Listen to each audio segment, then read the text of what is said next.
Hello friends. Did you know that nearly 80% of those who watch my videos aren't subscribed?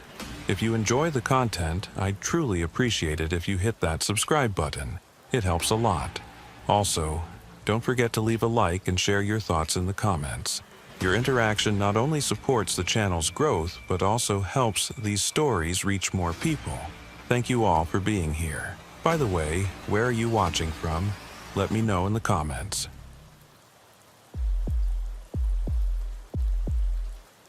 The night shift along the Waianae coast was supposed to be routine. Deputy Keahi Kealoha had worked this stretch of Oahu's western shore for nearly 4 years, and he knew every pothole, every blind curve, and every spot where locals like to park after dark to watch the waves crash against the lava rock. The coast road hugged the shoreline so tightly that on stormy nights, saltwater spray would coat his windshield even with the windows rolled up. Tonight wasn't stormy yet, but the weather service had been tracking a system moving in from the northeast, promising heavy swells and rain by midnight.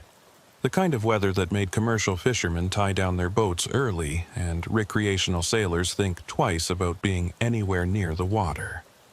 Keahi had just finished his second thermos of coffee when the radio crackled to life. It was Dispatcher Nalani Maho, her voice calm but carrying that subtle edge that veteran dispatchers developed when something felt off. She reported a call from a local fisherman who claimed he'd seen unusual activity near Kehe Point, specifically mentioning multiple vehicles with no headlights moving along the beach access road around 11:15. The fisherman hadn't wanted to give his name, which wasn't uncommon in this area where people minded their own business and preferred not to get involved in police matters. But the detail about the headlights being off caught Keahi's attention. Nobody drove that road in the dark without lights unless they had a reason to avoid being seen. Keahi acknowledged the call and turned his patrol vehicle south toward Kahe Point. The beach access road wasn't much more than a gravel track that branched off the main highway, winding down through scrub brush and kaiawe trees before opening onto a narrow strip of rocky beach. During the day, it was occasionally used by fishermen and families looking for a quieter spot away from the tourist beaches further up the coast. At night, it was usually deserted except for the occasional teenager looking for privacy or someone sleeping rough in their vehicle. The road wasn't posted as restricted, but it wasn't maintained either, and most people avoided it after dark because of how rough and isolated it was. As he approached the turnoff, Keahi killed his own headlights and slowed to a crawl. The access road descended at a steep angle, forcing him to ride his brakes as loose gravel crunched under his tires. The vegetation on either side was thick enough that his vehicle was effectively hidden from the beach until the final 50 yards, which gave him a tactical advantage if someone was down there doing something they shouldn't be. He could already smell the salt air mixing with the earthy scent of wet volcanic soil, and somewhere in the darkness, he heard the rhythmic percussion of waves hitting the shore. The moon was only a thin crescent tonight, providing almost no ambient light, which meant whoever was down here would need artificial lighting to see what they were doing. When the road finally leveled out and the beach came into view, Keahi immediately spotted what the fisherman had called about. 3 vehicles were parked in a rough semicircle near the waterline, their engines off, but their shapes clearly visible against the lighter tone of the wet sand. 2 pickup trucks and what looked like a commercial van, all of them facing the water. No headlights, no interior lights, but Keahi could see the faint glow of flashlights or phones moving around near the vehicles. He counted at least 5 distinct light sources, which meant at least 5 people, possibly more. His instinct told him this wasn't a group of friends having a late-night bonfire. The positioning of the vehicles, the darkness, the isolated location, all of it pointed toward something organized and deliberate. Keahi parked his patrol vehicle at an angle that would give him cover behind the engine block if things went sideways, then radioed Dispatcher Nalani Maho with his position and a request for backup. Nalani confirmed she was dispatching Sergeant Pono Kahananui, who was currently working the northern end of the district but could be there in approximately 18 minutes. Keahi acknowledged and added that he was going to observe from his current position until backup arrived. He wasn't about to walk into an unknown situation with multiple subjects at night without knowing what he was dealing with. Department policy was clear on that, and Keahi had enough experience to know that patience often revealed more than confrontation. He shut off his radio's external speaker and switched to his earpiece so any further communications wouldn't carry across the open beach. Then he settled in to watch. The people near the vehicles were moving with purpose, not the relaxed movements of people socializing. They appeared to be unloading something from the back of one of the pickup trucks, passing objects from person to person in a kind of assembly line formation. Keahi couldn't make out what the objects were from this distance, but the way people were handling them suggested they had some weight and required care. Not heavy enough to require 2 people per object, but substantial enough that people weren't just tossing them around casually. After about 3 minutes of watching this activity, Keahi noticed something that changed his assessment of the situation. One of the flashlight beams swung out toward the water, illuminating what appeared to be a small boat pulled up onto the shore. It was maybe 16 or 18 feet long, an aluminum hull design common among local fishermen, with an outboard motor tilted up out of the water. The boat hadn't been there when Keahi first scanned the beach, which meant it had either just arrived in the last few minutes or he'd missed it in the darkness. Either way, the presence of a boat added a marine element to whatever was happening here, and that pushed this beyond a simple trespassing or suspicious activity call. Keahi zoomed in with his personal binoculars, trying to get a better look at what was being transferred between the trucks and the boat. The objects appeared to be rectangular, roughly the size of milk crates, and wrapped in some kind of dark material, possibly plastic sheeting or canvas. He counted at least 8 of them already stacked in the boat, with more still being passed down the line. Nobody was talking that he could hear, which suggested these people were either very disciplined or very nervous about being overheard. The whole operation had the feel of something practiced, like these people had done this before and knew how to do it efficiently. Just as he was about to radio an update to Nalani, one of the figures near the vehicles turned and appeared to look directly toward Keahi's position. He froze, knowing that any movement could give away his location. The figure held the position for several seconds, then turned back and said something to the others that Keahi couldn't make out. Immediately, all the flashlights went dark. The beach was plunged into near total darkness, broken only by the faint phosphorescence of the waves and the barely visible silhouettes of the vehicles against the sand. Keahi's hand moved instinctively to his service weapon, though he didn't draw it. He was still observing, not engaging, but the sudden change in behavior told him these people knew law enforcement might be nearby. For almost a full minute, nothing moved on the beach. Keahi controlled his breathing and stayed perfectly still, watching the dark shapes of the vehicles and trying to detect any movement. His eyes had adjusted enough to the darkness that he could make out general shapes, but details were impossible without light. Then he heard it, the unmistakable sound of an outboard motor being lowered into water, followed by the whine of a starter cord being pulled. Once, twice, 3 times before the engine caught and settled into a rough idle. Someone was preparing to leave by water, and they were doing it without lights, which meant they were either extremely familiar with these waters or desperate enough not to care about the risks. Keahi raised his radio and was about to call for Marine Unit support when he heard vehicle engines starting on the beach. All 3 at once, a coordinated movement that suggested someone had given a signal. Headlights blazed to life, momentarily blinding him even at this distance, and the vehicles began moving.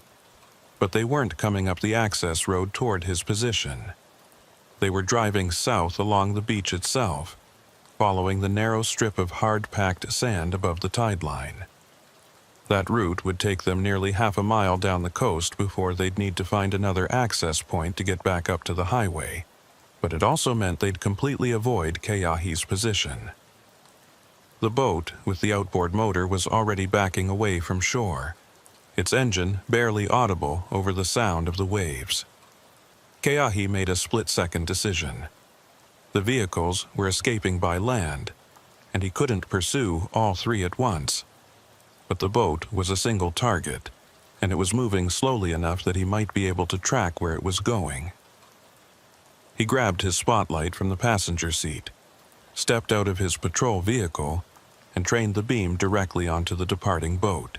The light caught the aluminum hull clearly, revealing two figures aboard and at least 10 of the wrapped rectangular objects stacked in the center. One of the figures turned toward the light, and for a brief instant Keahi saw a face, male, probably in his 30s, with an expression of pure alarm. The boat's engine suddenly roared to full throttle, the bow lifting as it accelerated away from shore. Keahi kept the spotlight trained on it for as long as he could, but within 30 seconds the boat had moved far enough into the darkness and the swells that the beam couldn't reach it anymore. He could still hear the engine for another minute or so, the sound fading as the boat headed northwest, paralleling the coast but staying well offshore.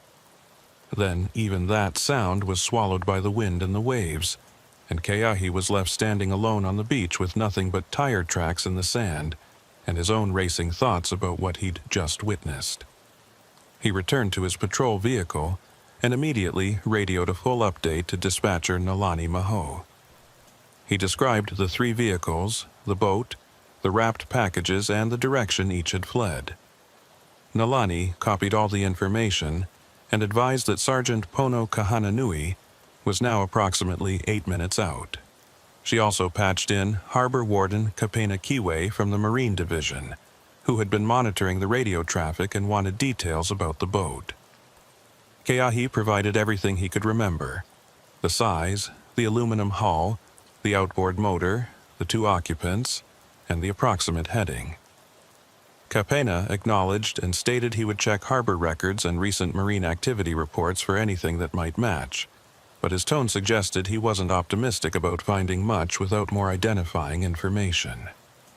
Keahi walked down to where the vehicles had been parked, his flashlight beam sweeping across the disturbed sand. The tire tracks were deep and clear, 3 distinct tread patterns that might be useful if they could match them to specific vehicles later. There were also footprints, multiple sets, different sizes and styles of shoe soles. He photographed everything with his phone's camera, knowing that the incoming tide would erase all of this evidence within a few hours. Near where the boat had been pulled up onto shore, he found something interesting: a small plastic zip tie that appeared to have been cut off of something.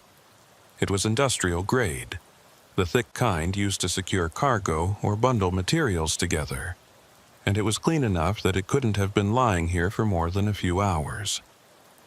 He bagged the zip tie as evidence and continued his search of the immediate area. What he didn't find was almost as interesting as what he did find. There were no cigarette butts, no food wrappers, no soda cans or beer bottles.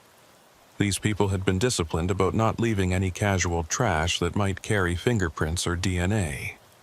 That level of operational security suggested this wasn't amateur hour. These were people who understood how law enforcement investigations worked and had taken active steps to minimize evidence.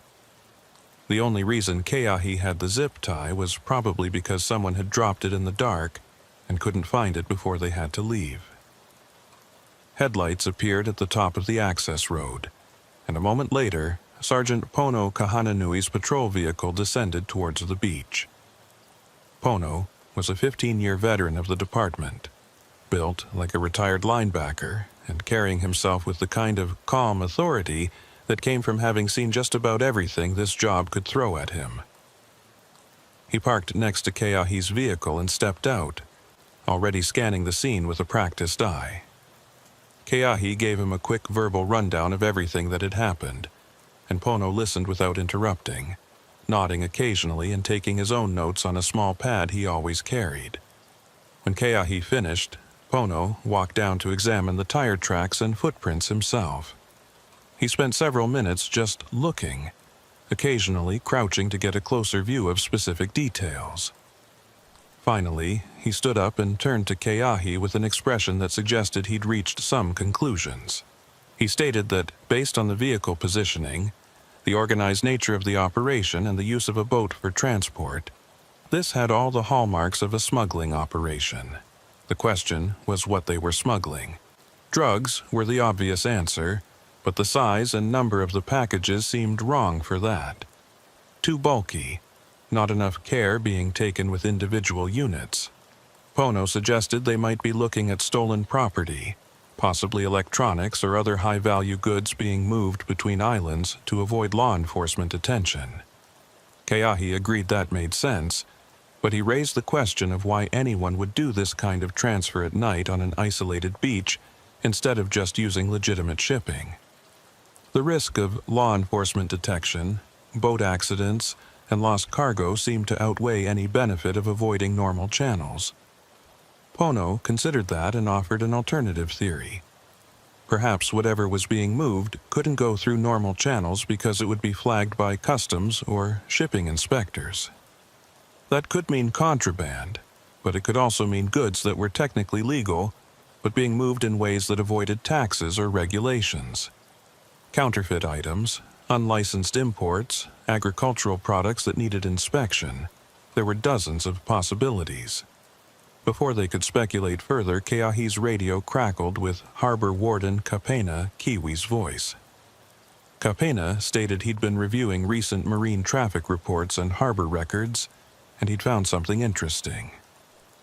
About 90 minutes ago, around 10 p.m., the Honolulu Harbor office had received a radio call from a fishing vessel named the Kealoha, reporting that they were experiencing engine trouble approximately 6 miles northwest of Kehe Point.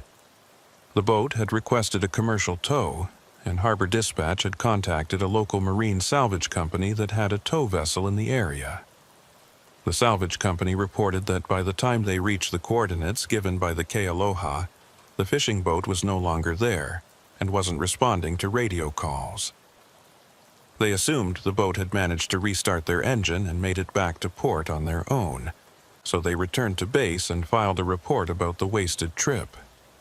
Keahi and Pono exchanged glances. 6 miles northwest of Kahe Point was exactly the direction the aluminum boat had been heading when it disappeared into the darkness.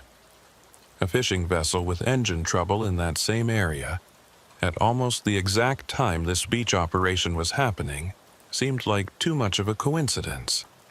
Kapena seemed to agree, because he added that he was checking harbor records to see if the Kealoha had actually returned to any official port tonight. If the boat had made it back to Honolulu or any of the other nearby harbors, there would be a record of it coming through the breakwater or tying up at a slip. If there wasn't a record, that meant the boat was either still out there, had gone to an unofficial landing site, or the whole engine trouble call had been a diversion. Pono asked Kapena to send over any registration information he had on the Kealoha, including the owner's name, home port, and last known position. Kapena confirmed he'd send everything through dispatch within the next few minutes. In the meantime, Pono suggested that he and Keahi drive south along the coast highway to see if they could locate where the 3 vehicles from the beach had accessed the main road. If they could find that point, there might be witnesses or security cameras in the area that caught the vehicles passing by. It was a long shot, but it was better than standing around on a beach waiting for evidence to disappear under the next high tide. They split up, with Pono taking the lead and Keahi following about a quarter mile behind. The coast highway south of Kahe Point was lined with scattered homes, small businesses, and agricultural properties, most of them dark and quiet at this hour. They drove slowly, searching for any beach access road or break in the vegetation that might allow vehicles to climb up from the shoreline to the pavement. After about 15 minutes of searching, Pono's brake lights flashed and he pulled onto the shoulder. Keahi pulled in behind him and they both got out to investigate. What they found was a gated dirt road that led down toward the water through a property that appeared to be abandoned, or at least not actively maintained. The gate itself was secured with a chain and padlock, but the chain was hanging loose and the padlock was open. Fresh tire tracks in the dirt showed that at least 2 vehicles, possibly 3, had come through here recently. Pono photographed the gate and the tracks while Keahi walked a short distance down the road to see where it led. The road descended through overgrown brush for about 50 yards before opening onto a flat area above the beach, and from there, it looked like vehicles could easily drive down onto the sand itself. This was almost certainly the exit point the 3 vehicles had used after leaving the beach operation. The gate being unlocked suggested either the property owner was involved or someone had cut the lock earlier to prepare for tonight's activities. Pono called the dispatch and requested they pull property records for this address to find out who owned it and whether there were any current residents. Nalani acknowledged and stated she'd have that information within 10 minutes. While they waited, Keahi noticed something else about the property that seemed significant. There were no visible houses or structures from the road, which meant the property was essentially vacant land. That made it perfect for use as a clandestine access point because there was nobody here to witness vehicles coming and going at odd hours. The radio chirped again, this time with Harbor Warden Kapina Kiawi's voice carrying a note of urgency. He reported that he'd found the registration information for the Ke Aloha, and there were some serious red flags. The boat was registered to a corporation based in Honolulu, but when Kapena checked, that corporation had been dissolved for non-payment of taxes 6 months ago. The boat itself should have been seized by the state as part of the corporation's assets, but according to harbor records, that never happened. Even more interesting, the phone number listed on the Ke Aloha's emergency contact information had been disconnected, and the last known slip assignment for the boat was at a marina that had shut down almost a year ago. Essentially, the Ke Aloha was a ghost vessel, existing on paper but with no verifiable current owner or location. Pono asked if there was any history of the Ke Aloha being involved in previous incidents or investigations. Kapena stated he was checking that now, but preliminary records showed the boat had been cited twice in the past 3 years for minor violations, once for operating without proper running lights and once for anchoring in a restricted area. Both citations had been issued to different individuals, neither of whom matched the name on the original registration. That suggested the boat had changed hands informally without the proper transfer paperwork being filed, which wasn't uncommon with older fishing vessels but made it nearly impossible to track who actually controlled the boat at any given time. Dispatch came back with the property records for the gated road location. The land was owned by an estate trust that had been in probate for nearly 2 years following the death of the original owner. There were no current residents, and the property was being held pending resolution of some legal dispute between the deceased owner's heirs. That explained why the property appeared abandoned, and why nobody had reported the gate being tampered with. Essentially, the smugglers had found a piece of land that was in legal limbo and exploited it as an access point, knowing that there was nobody actively monitoring it. Keahi was starting to see a pattern emerge. The ghost boat, the abandoned property, the nighttime operation on an isolated beach, all of it pointed to a group that had carefully scouted locations and resources that existed in bureaucratic blind spots. These weren't random criminals improvising a plan. These were people who understood how official systems worked and had deliberately chosen their assets to avoid official oversight. That level of sophistication suggested organization and experience, which in turn suggested this wasn't a one-time event. If this group had run this operation once, they'd likely done it before and would do it again. Pono reached the same conclusion and stated they needed to escalate this to the department's Criminal Investigation Division. What had started as a suspicious activity call had evolved into something that potentially involved ongoing smuggling operations, maritime law violations, and the use of abandoned or improperly registered assets to facilitate criminal activity. Neither he nor Keahi had the resources or jurisdiction to investigate all of those angles themselves. They needed detectives, Marine unit support, and possibly coordination with federal agencies if this crossed state or territorial boundaries. As if on cue, dispatcher Nalani Maho radioed with information that would complicate everything even further. She'd been reviewing the timeline of events and had noticed something odd. The call reporting suspicious activity at Kehe Point had come in at 11:17 p.m. But according to the harbor records Kapena had provided, the Kealoha's distress call about engine trouble had been logged at 9:53 p.m., more than an hour earlier. If the fishing boat and the beach operation were connected, that meant the boat had made its distress call and established an alibi for being in the area long before the actual transfer of goods happened on the beach. That suggested a level of planning and timing that went beyond simple smuggling. It suggested someone had coordinated the entire operation across multiple locations and times, possibly with people stationed at different points to act as lookouts or diversions. Keahi felt a chill that had nothing to do with the ocean wind. He realized they might be looking at the visible edge of something much larger and more organized than a simple boat smuggling cargo between islands.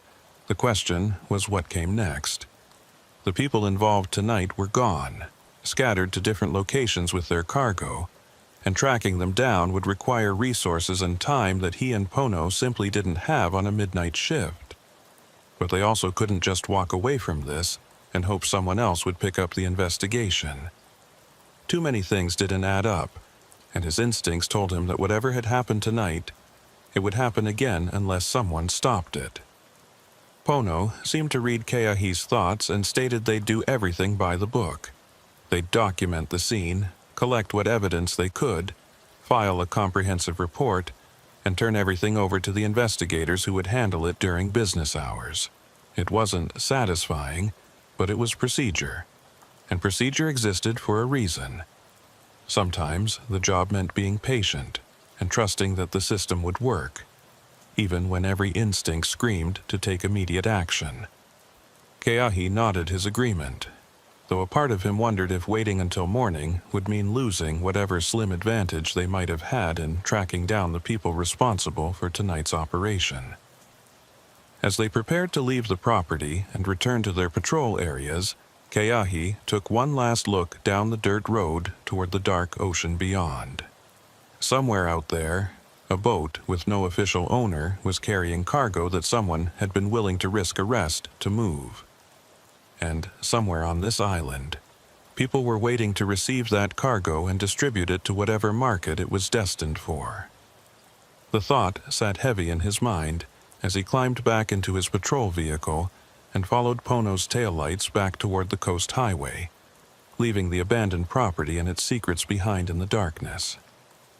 The morning briefing at the district station started at 7 a.m. sharp, just as the first gray light was spreading across the parking lot. Deputy Keahi Kealoha had been awake for nearly 24 hours straight, surviving on coffee and adrenaline, but he wasn't about to miss this meeting.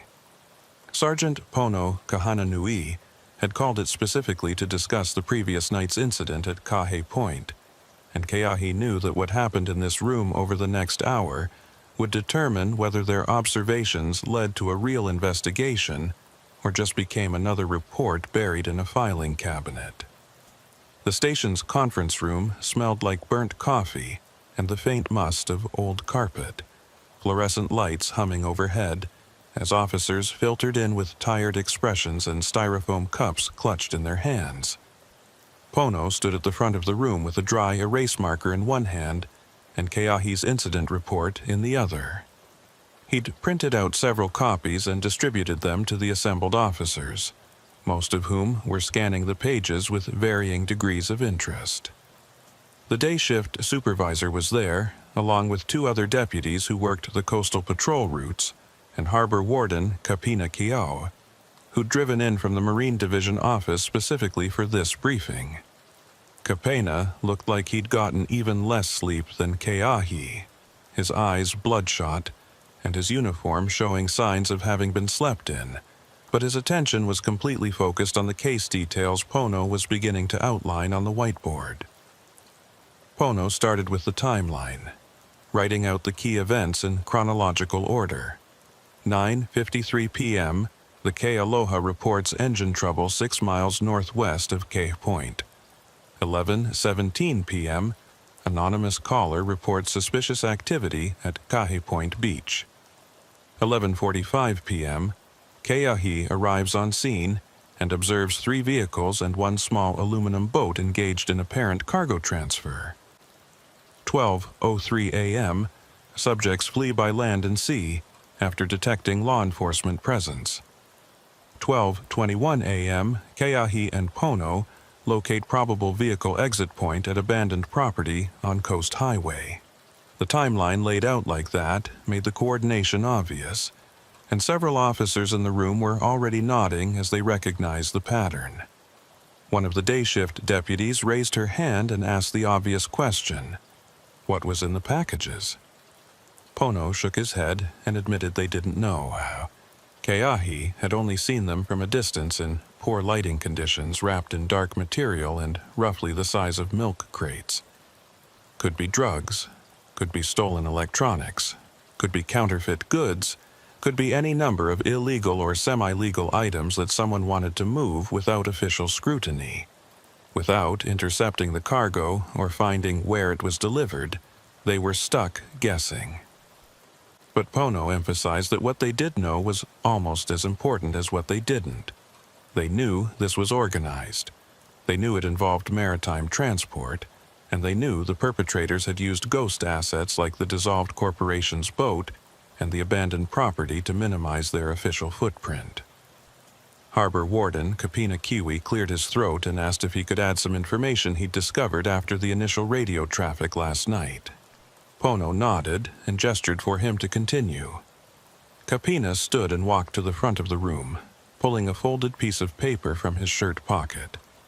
He explained that after filing his initial report on the K Aloha situation, he'd spent the rest of the night going through historical harbor records looking for any other incidents involving vessels with similar characteristics. What he found was disturbing.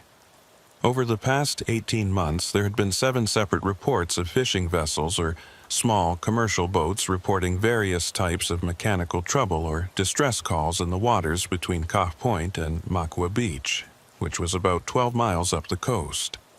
In every single case, the boats had either resolved their problems and returned to port before help arrived, or they'd simply disappeared from radio contact and were later reported as having made it back safely through unofficial channels.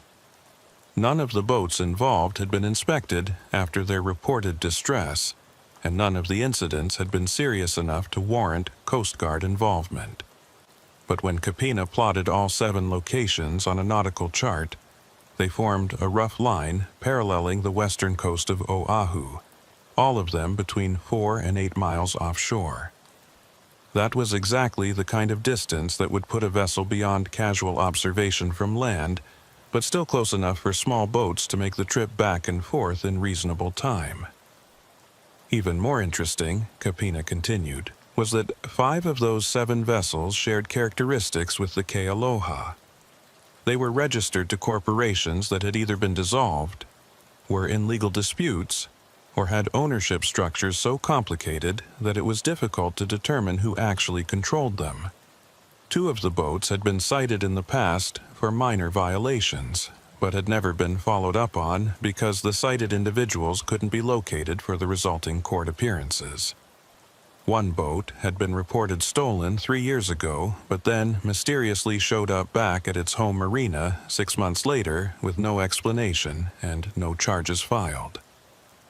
The pattern suggested a deliberate strategy of using vessels that existed in bureaucratic gray areas where nobody was quite sure who owned them or who was responsible for them. The room had gone very quiet as Kapina laid out this information. The day shift supervisor, a veteran officer who'd been with the department for almost 20 years, finally spoke up and asked the question everyone was thinking. If this pattern had been going on for 18 months, why was this the first time anyone was connecting the dots?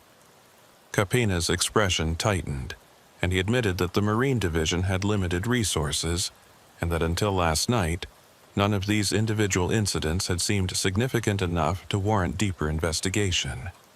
Distress calls that resolved themselves were common, especially with older fishing vessels that frequently had mechanical issues.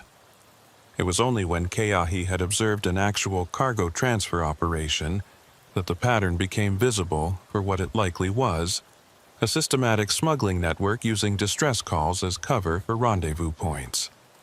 Sergeant Pono Kahananui took back control of the briefing and stated that regardless of how long this had been happening, they now had enough information to justify a formal investigation. He'd already contacted the department's Criminal Investigation Division, and a detective was being assigned to the case as of this morning. In the meantime, Pono wanted increased patrol presence along the western coast, particularly in the Kahe Point to Makua Beach corridor. He emphasized that officers should note any unusual activity near beach access roads, any vehicles parked in isolated areas after dark, and any reports of boat traffic that seemed out of the ordinary for normal fishing or recreational activity. He also directed Capena to coordinate with the Coast Guard and see if they could increase their presence in the offshore area where the suspected rendezvous points had been occurring. Keahi raised his hand and asked what they should do if they encountered another operation in progress. Should they attempt to intercept or observe and report like he'd done last night? Pono considered the question carefully before answering. He stated that officer safety was the priority, and that no one should attempt to confront multiple suspects in an isolated area without adequate backup. If another operation was observed, the responding officer should maintain a safe distance, gather as much information as possible including vehicle descriptions, boat identification numbers, and direction of travel, and then coordinate with dispatch to set up interdiction points where backup could arrive quickly. The goal was to gather intelligence and eventually make arrests with enough evidence to secure convictions, not to engage in confrontations that could get officers hurt. The briefing concluded with assignments for the day shift and instructions for everyone to review the incident report and familiarize themselves with the pattern Capena had identified. As officers filed out of the conference room, several stopped to speak with Keahi directly, asking follow-up questions about what he'd seen and offering their own theories about what might be getting smuggled. The consensus seemed to be leaning toward drugs, specifically crystal methamphetamine or cocaine, both of which had significant street value and justified the risk and complexity of a maritime smuggling operation. But Keahi couldn't shake the feeling that something about that theory didn't quite fit.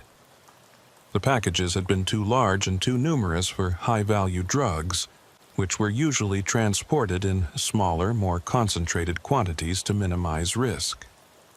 After the briefing, Keahi was supposed to go home and get some sleep, but instead he found himself sitting in his patrol vehicle in the station parking lot, staring at his incident report and trying to figure out what was bothering him about this whole situation. The packages themselves kept nagging at him. They'd been uniform in size, wrapped identically, and handled with care but not excessive caution. That suggested something valuable enough to protect, but not so delicate that dropping one would be catastrophic. Electronics made sense from that perspective, but why smuggle electronics? Import duties existed, but they weren't so extreme that it would justify this level of operational complexity. Stolen goods were possible, but again, the volume seemed wrong. You didn't risk a multi-person operation involving boats and vehicles just to move a few $1,000s worth of stolen property. His radio crackled, breaking his train of thought. Dispatcher Nalani Meho was calling him directly, asking if he was still at the station. When he confirmed he was, she requested he come back inside because Harbor Warden Kapina Kiwi wanted to speak with him privately before he left for the day. Keahi acknowledged and walked back into the building, finding Kapena waiting for him in one of the small interview rooms the department used for witness statements. Kapena closed the door behind them and gestured for Keahi to sit, his expression serious enough that Keahi immediately knew this wasn't going to be a casual conversation.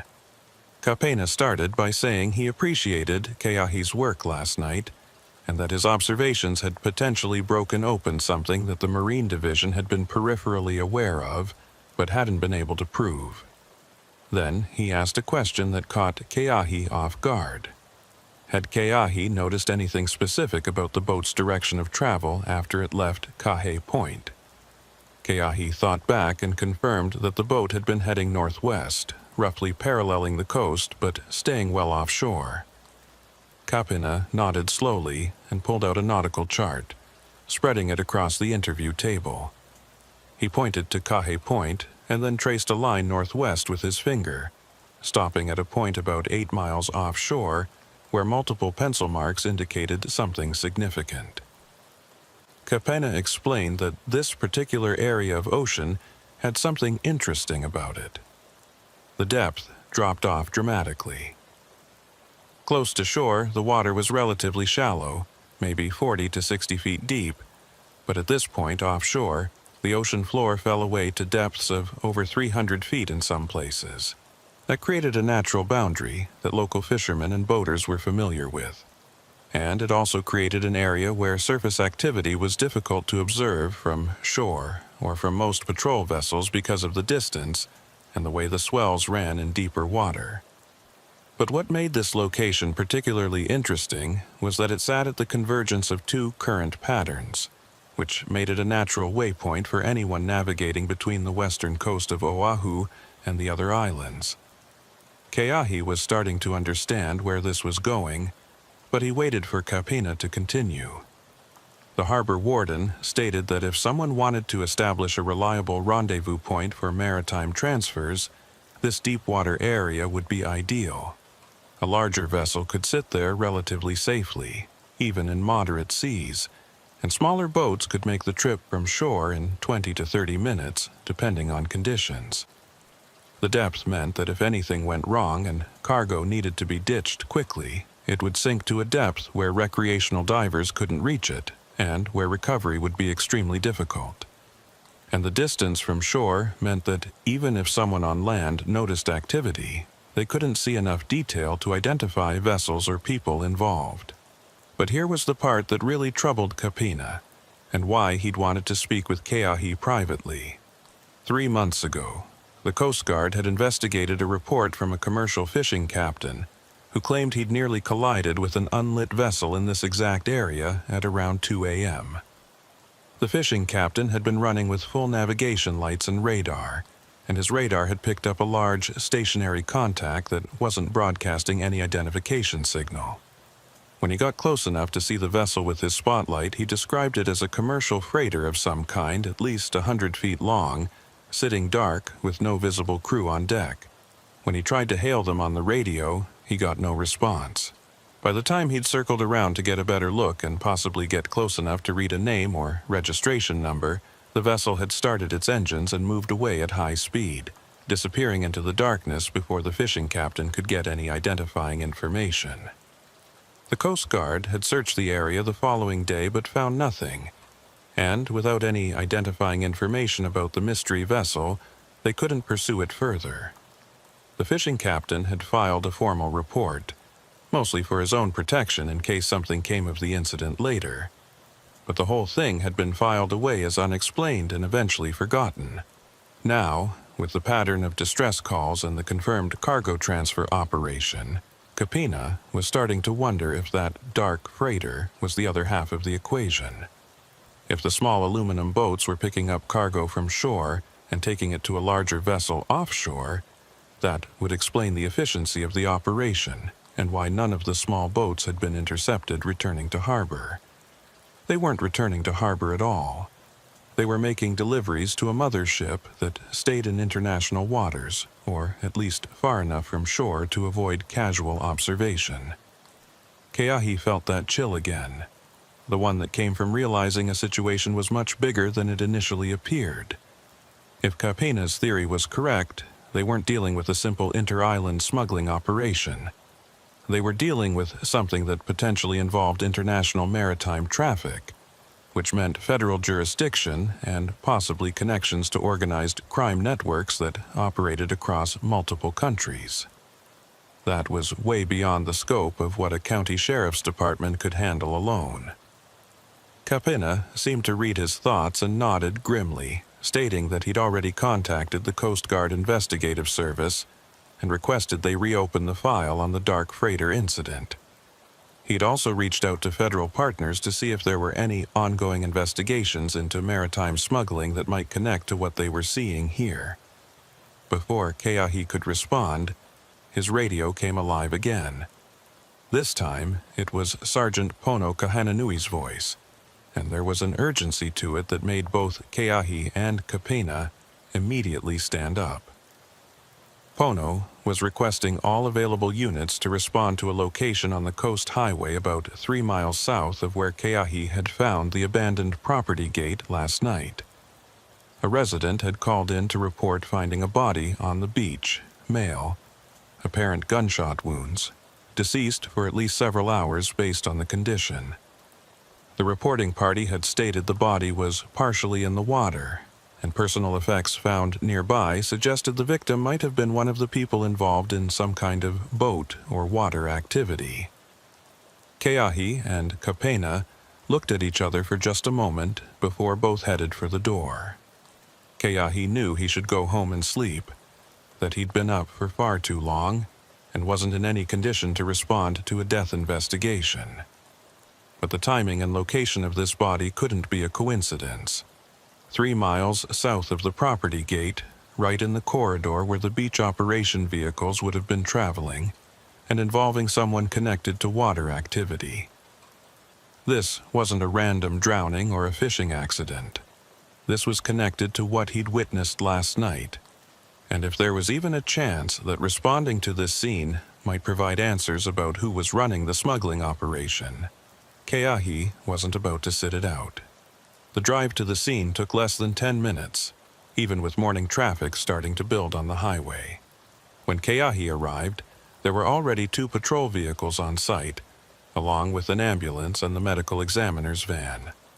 The actual location of the body was about 50 yards down from the road, requiring a scramble down a rocky embankment to reach the narrow strip of beach below. Sergeant Pono Kahananui was already there, standing well back from the body to preserve the scene, and he waved Keahi over as soon as he appeared at the top of the embankment. The body was that of a male in his 30s, wearing dark clothing that was now soaked through from being partially submerged in the surf. 2 obvious gunshot wounds were visible, one to the chest and one to the upper back, suggesting the victim had been shot at least twice from different angles. The medical examiner was performing a preliminary assessment, carefully documenting the wounds and the position of the body, while photographers captured the scene from multiple angles. Personal effects scattered nearby included a wallet, a cell phone that was ruined from water exposure, and most significantly, a handheld marine radio that had been clipped to the victim's belt. Pono waited until Keahi was standing next to him before speaking quietly. He stated that the wallet contained identification for a local man with a known history of minor criminal offenses, mostly theft and receiving stolen property, but nothing that suggested he was involved in anything as organized as what they'd observed last night. The marine radio was interesting because it wasn't the kind of cheap consumer model that recreational boaters used.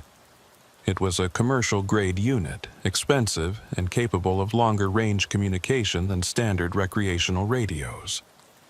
That suggested the victim was more than just casual labor hired for one job. He was someone who needed reliable communication equipment, which implied ongoing involvement in maritime activities. But what really caught Pono's attention was something the medical examiner had found during the preliminary examination. The victim had contusions and defensive wounds on his hands and forearms that appeared to be fresh, occurring within hours of death. That meant there had been a physical altercation before he was shot, suggesting this wasn't a simple execution or assassination. This was personal, or at least confrontational, with the victim having had time to struggle or fight with his attacker before being killed. The medical examiner had also noted that, based on body temperature and lividity patterns, time of death was likely between 1 and 4 a.m., which placed it in the window after the beach operation had scattered.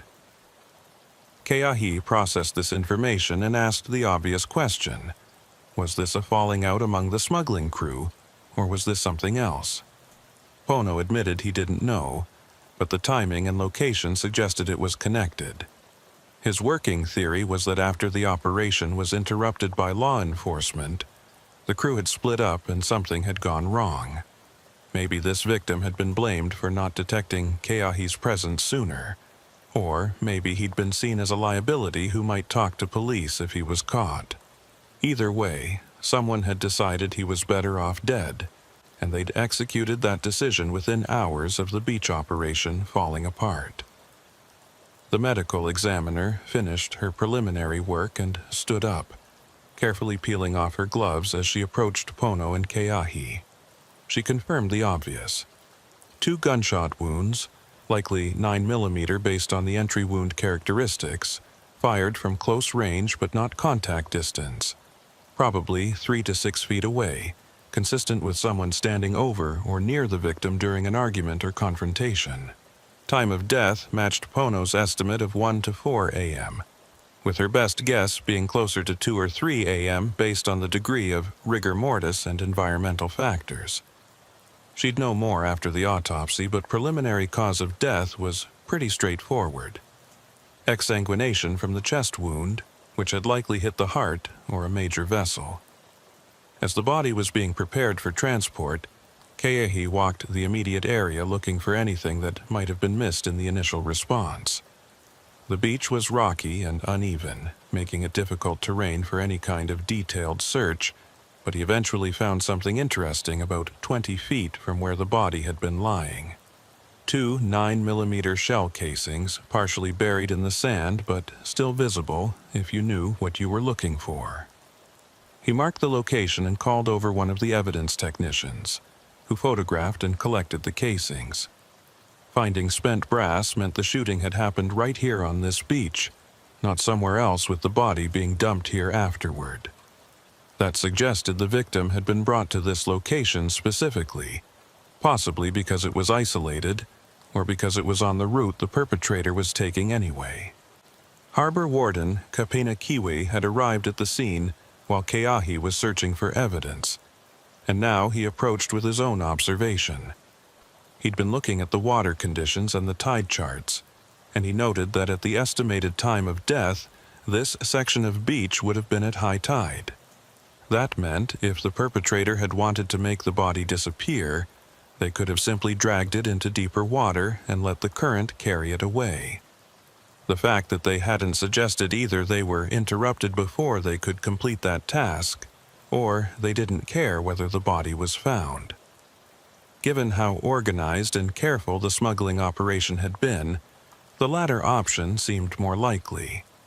Someone had made a decision that this victim's death needed to be visible, either as a message to others in the crew, or simply because hiding it wasn't worth the additional risk and effort.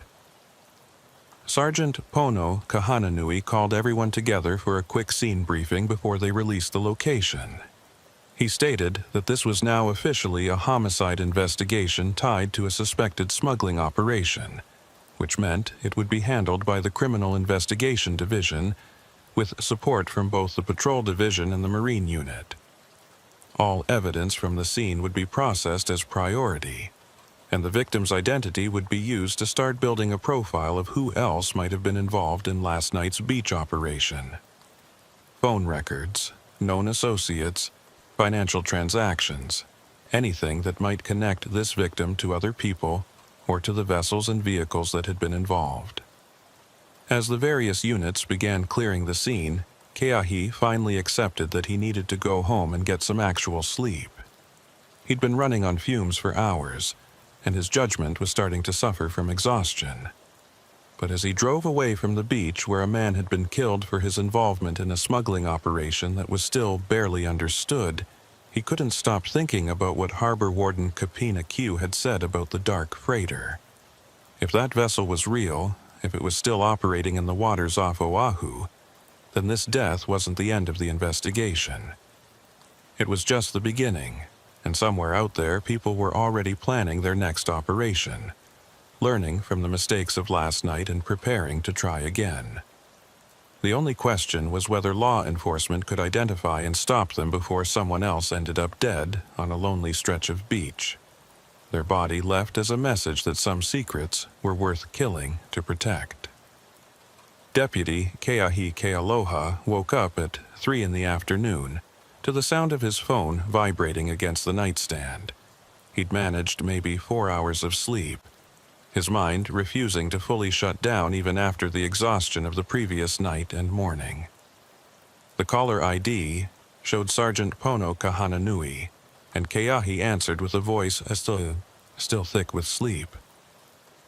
Pono got straight to the point. The Criminal Investigation Division wanted Keahi to come in early for his shift tonight because they had new information about the homicide victim, and they needed someone who'd actually witnessed the beach operation to help make sense of what they were finding. Keahi agreed and said he'd be there by 5, giving himself enough time to shower, eat something resembling a meal, and mentally prepare for what was clearly going to be another long night. The district station was busier than usual when Keahi arrived, with several unmarked detective vehicles parked in spaces normally reserved for patrol units.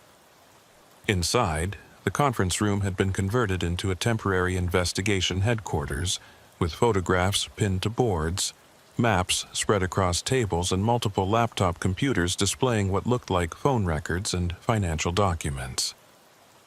The lead detective on the case was a woman Keahi had worked with before on a burglary investigation, someone with a reputation for being thorough and not easily distracted by dead ends or false leads. She nodded at Keahi as he entered and gestured for him to sit at the main table where several other officers were already assembled. The detective started by confirming what everyone in the room already knew. The victim from the beach had been identified through fingerprints and wallet identification as a local man with a criminal history. But what had emerged from the investigation over the past 12 hours was significantly more interesting than his arrest record suggested. The victim's cell phone, despite being water damaged, had been sent to the department's digital forensics specialist who'd managed to extract some data from the SIM card before the corrosion became too severe.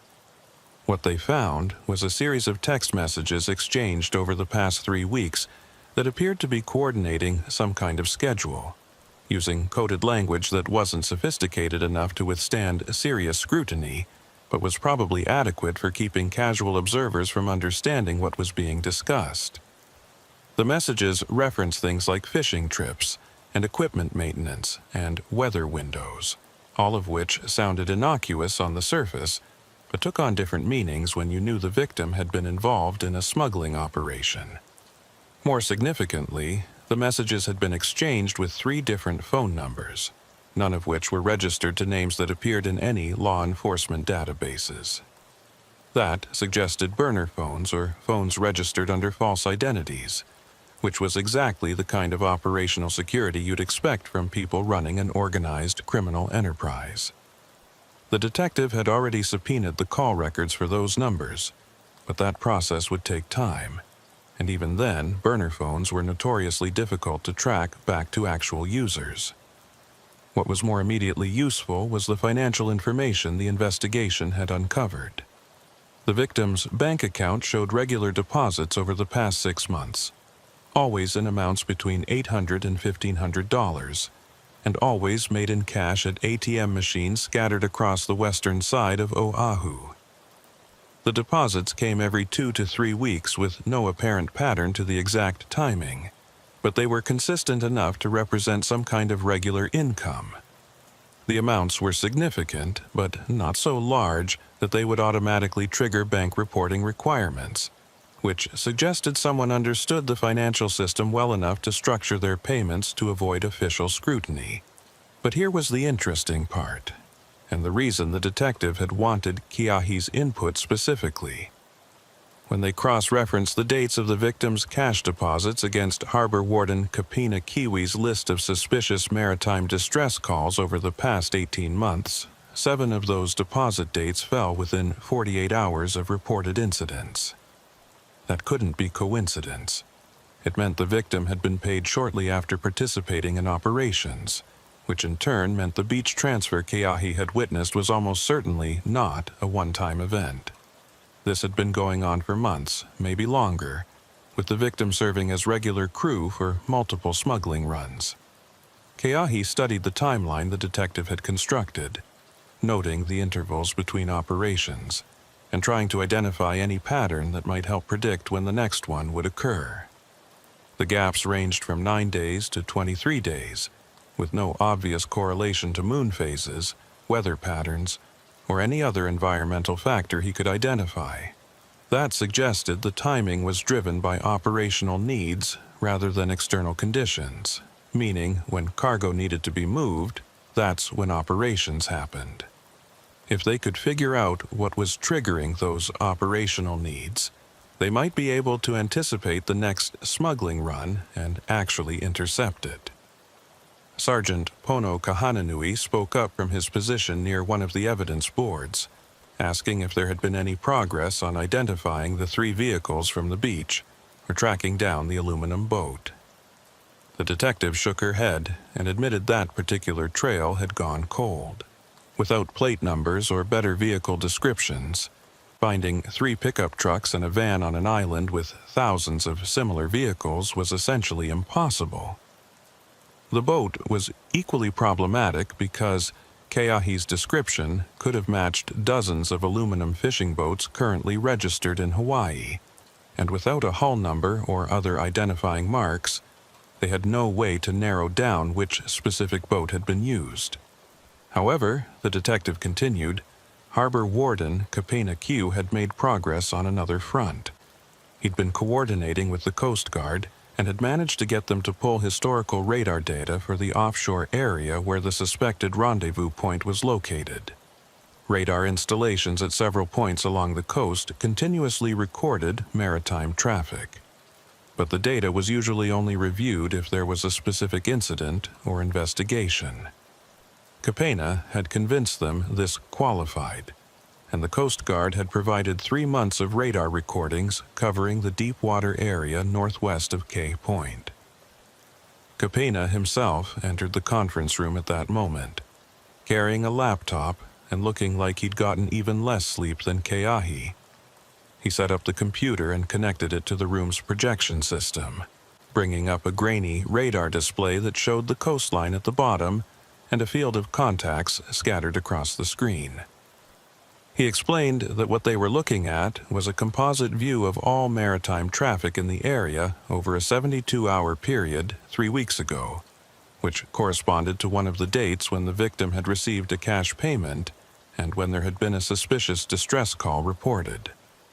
Kapena began filtering the data, removing contacts that could be identified as commercial vessels with active transponders, fishing boats operating in known areas, and recreational traffic that followed typical patterns. What remained, after all those filters were applied, was a smaller set of unidentified contacts, and one in particular caught everyone's attention. It was a large vessel, probably 80 to 100 feet based on the radar signature, that had appeared in the deep water area around midnight and remained stationary for approximately 3 hours before moving away to the northwest at a speed consistent with a commercial freighter. The vessel hadn't been broadcasting any identification transponder, and its position placed it almost exactly at the suspected rendezvous point. Even more significant, Kapena continued, was that when he ran the same analysis for the other 6 dates that correlated with the victim's payments and suspicious distress calls, the same pattern appeared every single time. A large, unidentified vessel would arrive in the deep water area, remain stationary for 2 to 4 hours, and then depart to the northwest. The timing varied, sometimes occurring just after midnight. other times not until 3 or 4 in the morning. But the pattern was consistent. This wasn't random maritime traffic. This was a vessel that was deliberately positioning itself in that specific location on a regular schedule to receive cargo from smaller boats making runs from shore. The detective leaned forward and asked the question everyone was thinking. Could they identify the vessel? Capena's expression suggested the answer wasn't going to be satisfying. He explained that without a transponder signal, identifying a specific vessel from radar signature alone was extremely difficult. The size and shape could narrow it down to a general class of vessel, probably a small freighter or large fishing processor, but there were hundreds of such vessels operating in Pacific waters at any given time. The Coast Guard could potentially identify it if they happened to encounter it during a routine patrol, but without knowing the vessel's schedule or route beyond these brief appearances off Oahu, the chances of a random encounter were minimal. However, Capena added, there was one potentially useful piece of information.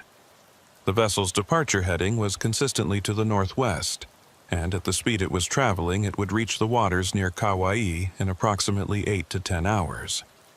If it was making regular runs between islands, that might explain the operational pattern.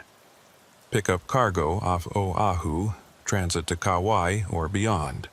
Return for the next pickup when more cargo was ready. That would also explain why the intervals between operations varied. They were dependent on how long it took to accumulate enough cargo to justify the risk of a run and the cost of operating the vessel. One of the other deputies in the room raised a practical question. If they knew the approximate schedule and the rendezvous point, why not just position a Coast Guard vessel or police boat there during the next expected window and intercept the operation? The detective fielded that question by explaining the legal and practical problems with that approach. First, they didn't know exactly when the next operation would occur, only that it would probably happen within the next week or two based on the historical pattern. Second, the rendezvous point was far enough offshore that it might be in federal waters depending on exactly where the transfer took place, which complicated jurisdiction. Third, and most importantly, they had no direct evidence that the large vessel was actually receiving smuggled cargo. All they had was radar data showing an unidentified vessel in an area where they suspected smuggling was occurring. What they needed, the detective stated, was to either catch an actual transfer in progress with enough evidence to prove criminal activity, or to identify and track the cargo from source to destination and build a conspiracy case that way. The first option required luck and timing. The second option required resources and patience. Given the department's limited budget and the fact that this case was competing with dozens of other investigations for attention and funding, the realistic approach was probably to focus on building the conspiracy case through traditional detective work, identifying other crew members, tracking financial flows, finding where cargo was being staged before the beach transfers, and locating where it was being delivered after the offshore rendezvous. Sergeant Pono Kahananui suggested another approach that might complement the detective work. Increase visible patrol presence along the western coast and make it clear through word of mouth that law enforcement was aware of smuggling activity in the area. Sometimes, the best way to disrupt an operation wasn't to arrest everyone involved, but to make the operation too risky and expensive to continue. If the smugglers knew they were being watched, they might shut down temporarily or permanently, or they might make mistakes trying to work around the increased scrutiny. Either outcome was acceptable if it stopped the criminal activity, even if it didn't result in arrests. The detective considered that suggestion and nodded slowly. She agreed it was worth trying, but she cautioned against tipping their hand too obviously. If the smugglers felt immediate heat, they might just pause operations for a few months and then resume once the attention died down. What would be more effective was a sustained, visible presence that didn't seem specifically targeted at them, just routine patrol work that happened to be occurring in the right places at the right times. make them constantly wonder if law enforcement was onto them without confirming it, and let that psychological pressure do the work of disrupting their operations. Keahi volunteered to take the lead on the increased coastal patrols, noting that he already knew the area well and had established relationships with some of the local fishermen and residents who might notice unusual activity. Pono approved the assignment and stated that Keahi would coordinate with 2 other deputies to ensure coverage during the peak hours when previous operations had occurred, roughly 10 p.m. to 4 a.m. They'd vary their routes and timing enough to avoid being predictable, but they'd maintain consistent visibility in the areas of greatest interest, particularly around Kehe Point and the abandoned property that had been used as a vehicle access point. As the meeting was breaking up and officers were heading out to begin their shifts, Harbor Warden Kapena Kiwi pulled Keahi aside for a private word. He mentioned that he'd been reviewing the victim's maritime radio that had been recovered from the beach, and the forensics team had managed to get it working long enough to check what frequencies it had been programmed to receive. Most of them were standard maritime channels, but there was one frequency that didn't match any official use he was aware of. It was in a range that was technically allocated for private commercial use, meaning anyone could get a license to operate on it. But the specific frequency wasn't registered to any company or organization in Hawaii, according to the FCC database. Kapena suggested that frequency might be how the smuggling crew was coordinating during operations, using a channel they thought wouldn't be monitored because it wasn't associated with any legitimate business or marine service. He'd programmed his own radio to monitor that frequency, and he recommended Keahi do the same. If another operation was being planned, there might be test transmissions or coordination chatter in the days leading up to it, and monitoring that frequency could provide advance warning. It was a long shot, but sometimes long shots paid off, especially when dealing with criminals who thought they were being clever with their communication security. Keahi thanked Kapena for the information and made a note to reprogram his patrol vehicle's radio to include that frequency in its scan rotation. Then he headed out to begin his shift, driving west from the station toward the coast as the sun was setting behind the mountains. The sky was layered in shades of orange and purple, the kind of tropical sunset that tourists paid thousands of dollars to experience. But Keahi barely noticed it. His mind was occupied with routes and timing, with the question of where he'd position himself tonight to have the best chance of observing any suspicious activity without being so obvious that he'd scare off anyone who might be planning another operation. He decided to start by visiting the abandoned property where the vehicle tracks had been found, just to see if there had been any new activity since the last time they'd checked it. The gate was still there, chain hanging loose, and Keahi got out to examine it more closely in the fading light. The padlock itself was interesting once he looked at it carefully. It wasn't cut or broken, it was simply unlocked, which meant either someone had a key or had picked it. Given the overall sophistication of the smuggling operation, he suspected the latter. The crew had probably scouted this location weeks in advance, figured out what kind of lock was on the gate, and either practiced picking it or had someone on the crew with the skills to open it quickly.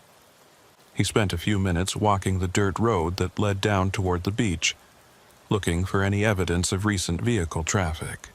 The tracks from the night of the beach operation were still visible but fading, and he didn't see any new ones that suggested someone had been back since then.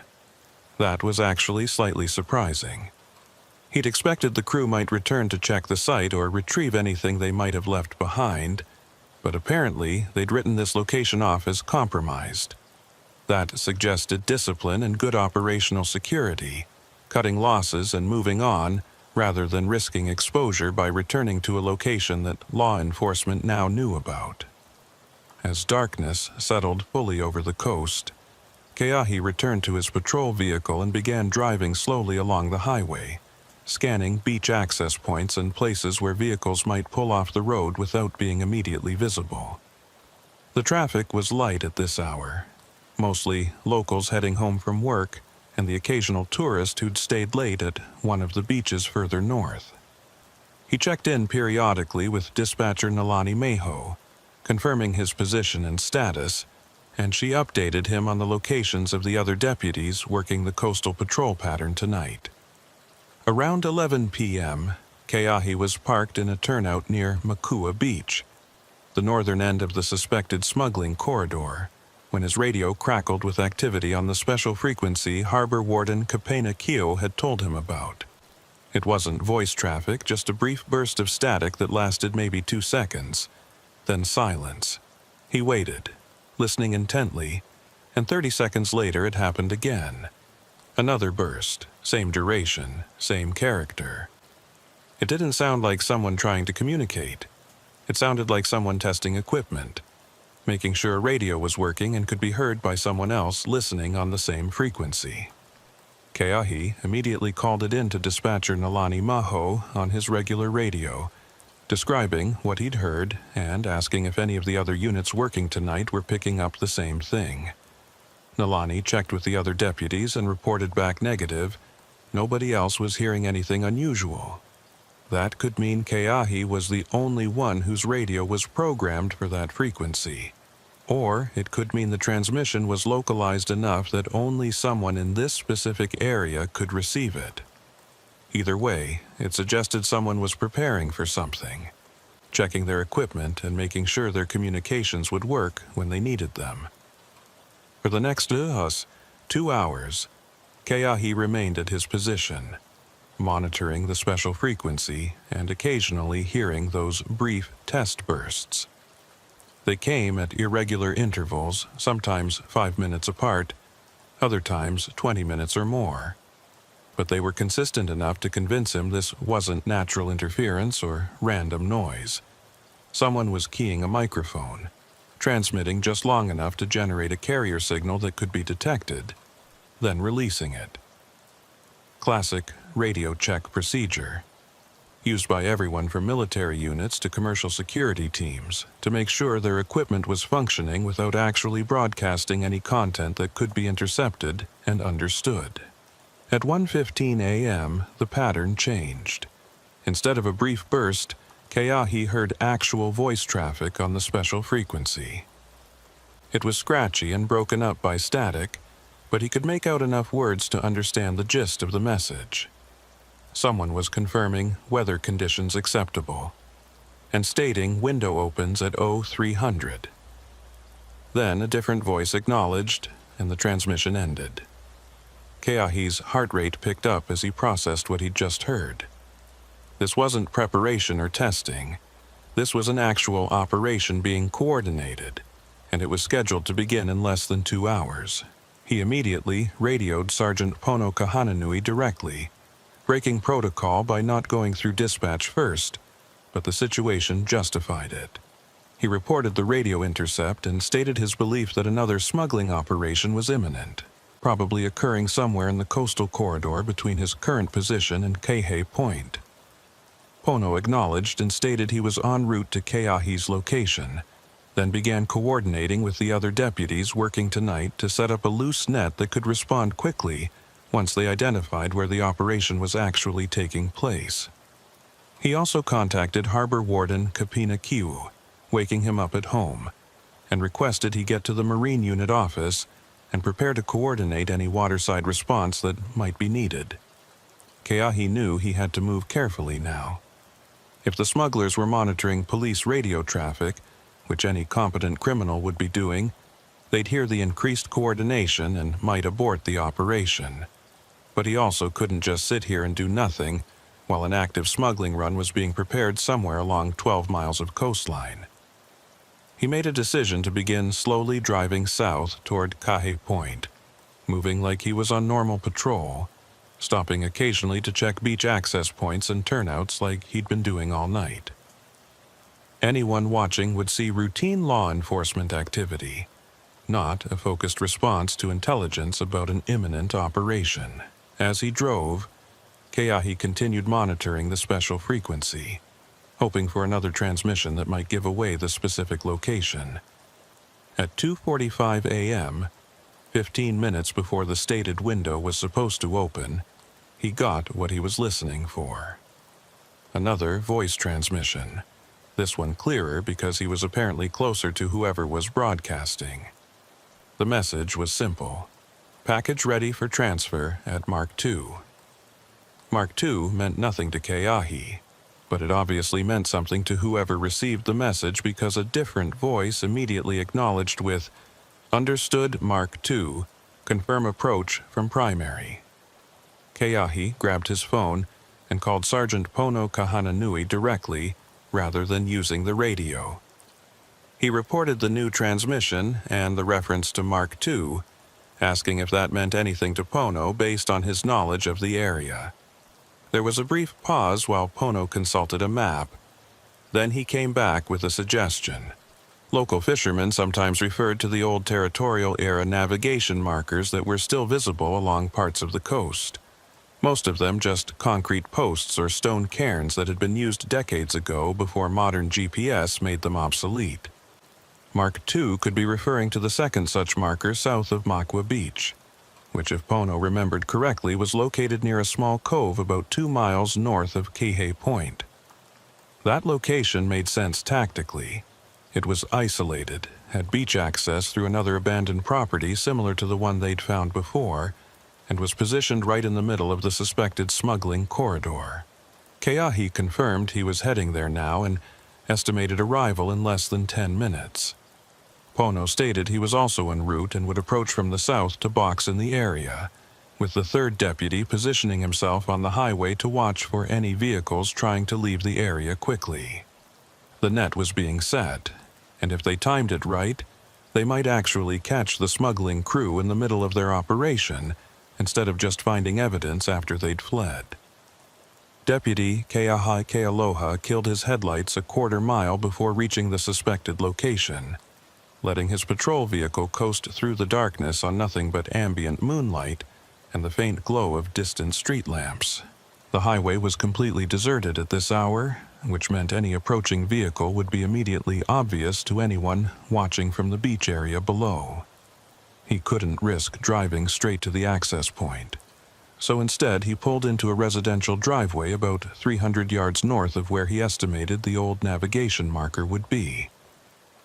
The house was dark and set back from the road, giving him cover to exit his vehicle and proceed on foot.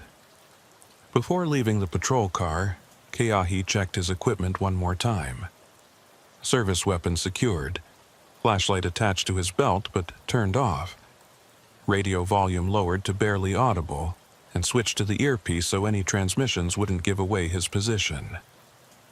He also grabbed the department's night vision monocular from the equipment bag in his trunk, a piece of gear that rarely got used but which seemed absolutely necessary tonight.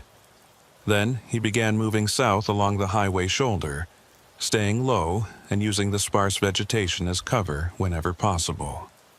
The terrain here was rocky and uneven, typical of the western Oahu coast, with patches of scrub grass and the occasional kiawe tree breaking up the volcanic soil.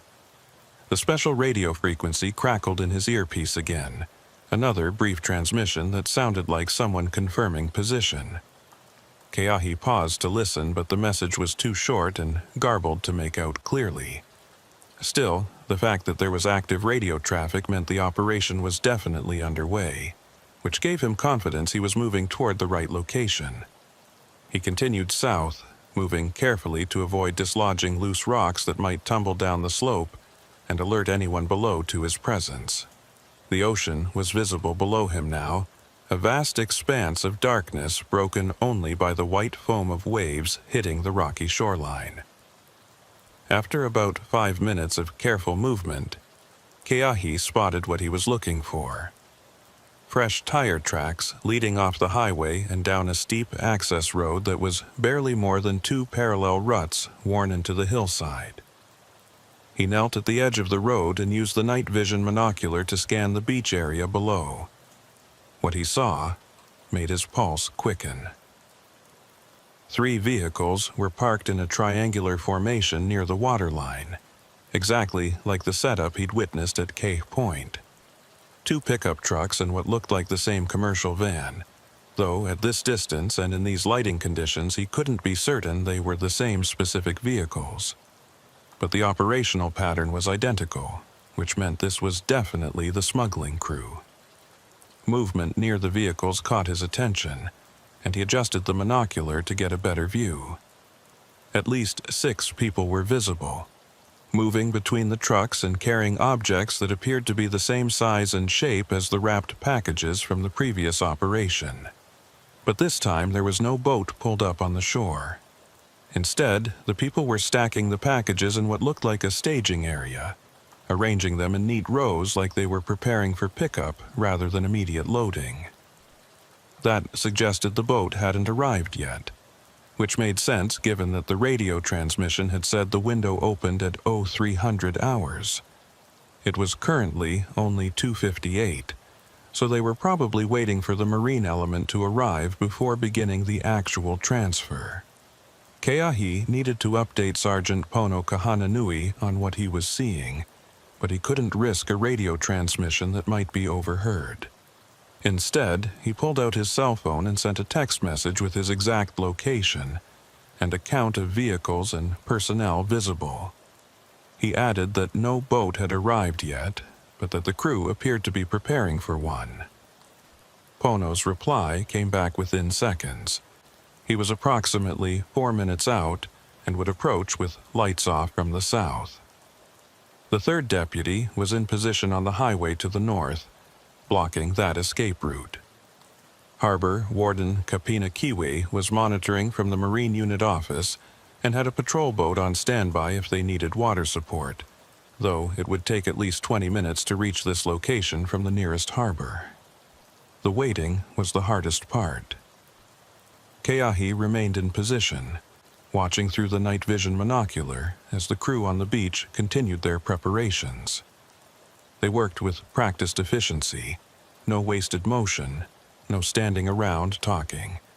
These were people who had done this before and who understood that speed and silence were essential to avoiding detection. One person appeared to be acting as a lookout, standing slightly apart from the others and periodically scanning the highway above with what might have been binoculars. Keahi was glad he'd had the instinct to approach on foot rather than driving straight to the access road. If he'd come in with a vehicle, that lookout would almost certainly have spotted him. At exactly 3:02 a.m., Keahi heard the faint sound of an outboard motor approaching from the north. He shifted his observation point to scan the water and quickly spotted a small boat, running with no lights, making its way along the coast at what looked like a cautious speed. The boat matched the description of the aluminum vessel from the K Point operation, though again he couldn't be certain it was the same specific boat. What mattered was that the marine element had arrived, which meant the transfer was about to begin. This was the moment when the crew would be most vulnerable, focused on loading cargo and less likely to notice law enforcement moving into position. Keahi sent another quick text to Pono. "Boat arriving now. Estimate 5 minutes until transfer begins." Pono's response was immediate. "Am in position south side, waiting for your signal to move in." Keahi acknowledged and then made a decision. He was going to move closer to get a better vantage point and, if possible, photographic evidence of the transfer. The department's lawyers had been clear during training that cases like this lived or died on documentation. Witness testimony was valuable, but photos or video of the actual criminal act were exponentially more powerful in court. He switched his phone to camera mode and began carefully descending the slope toward the beach, using the sparse vegetation and rocky outcrops as cover. The boat had reached the shore now and was being pulled up onto the sand by 2 of the crew members. Keahi could see them more clearly now, all wearing dark clothing and moving with purpose. The person who'd been acting as lookout had joined the others, apparently deciding that the critical phase of the operation required all hands on deck. That was a mistake from a security perspective, but it was good news for Keahi, because it meant no one was specifically watching for approaching threats. He reached a position about 50 yards from the nearest vehicle, close enough to clearly see faces and details, and began taking photos with his phone. The night vision mode on the camera wasn't great, but it was better than nothing, and some documentation was infinitely better than none. The crew worked quickly, forming a human chain to pass the wrapped packages from the staging area to the boat. Keahi counted at least 15 packages being loaded, possibly more that he couldn't see clearly. The whole operation had a rhythm to it, almost mechanical in its efficiency. Package handed off, carried to boat, stacked in hull, return for next package. Nobody spoke that he could hear, all communication apparently happening through gestures and established procedure. He continued photographing, trying to capture clear images of faces and the packages and the boat's hull number if it was visible. The hull number would be crucial for tracking the boat later, assuming they didn't manage to intercept it tonight. Then, everything went wrong in the space of about 3 seconds. One of the crew members carrying a package stumbled on the uneven sand and dropped it. The package hit the ground with a solid thud that carried clearly in the quiet night air, and the wrapping partially tore open. Keahi's position didn't give him a clear view of what spilled out, but he saw the crew member's immediate reaction, which was to quickly surround the damaged package and shield it from view, while someone worked to rewrap it. But in that brief moment before they blocked his view, Keahi caught a glimpse of what appeared to be electronics, specifically what looked like high-end computer components, or maybe communication equipment. Multiple identical units, industrial packaging, not the kind of thing you'd buy at a consumer store.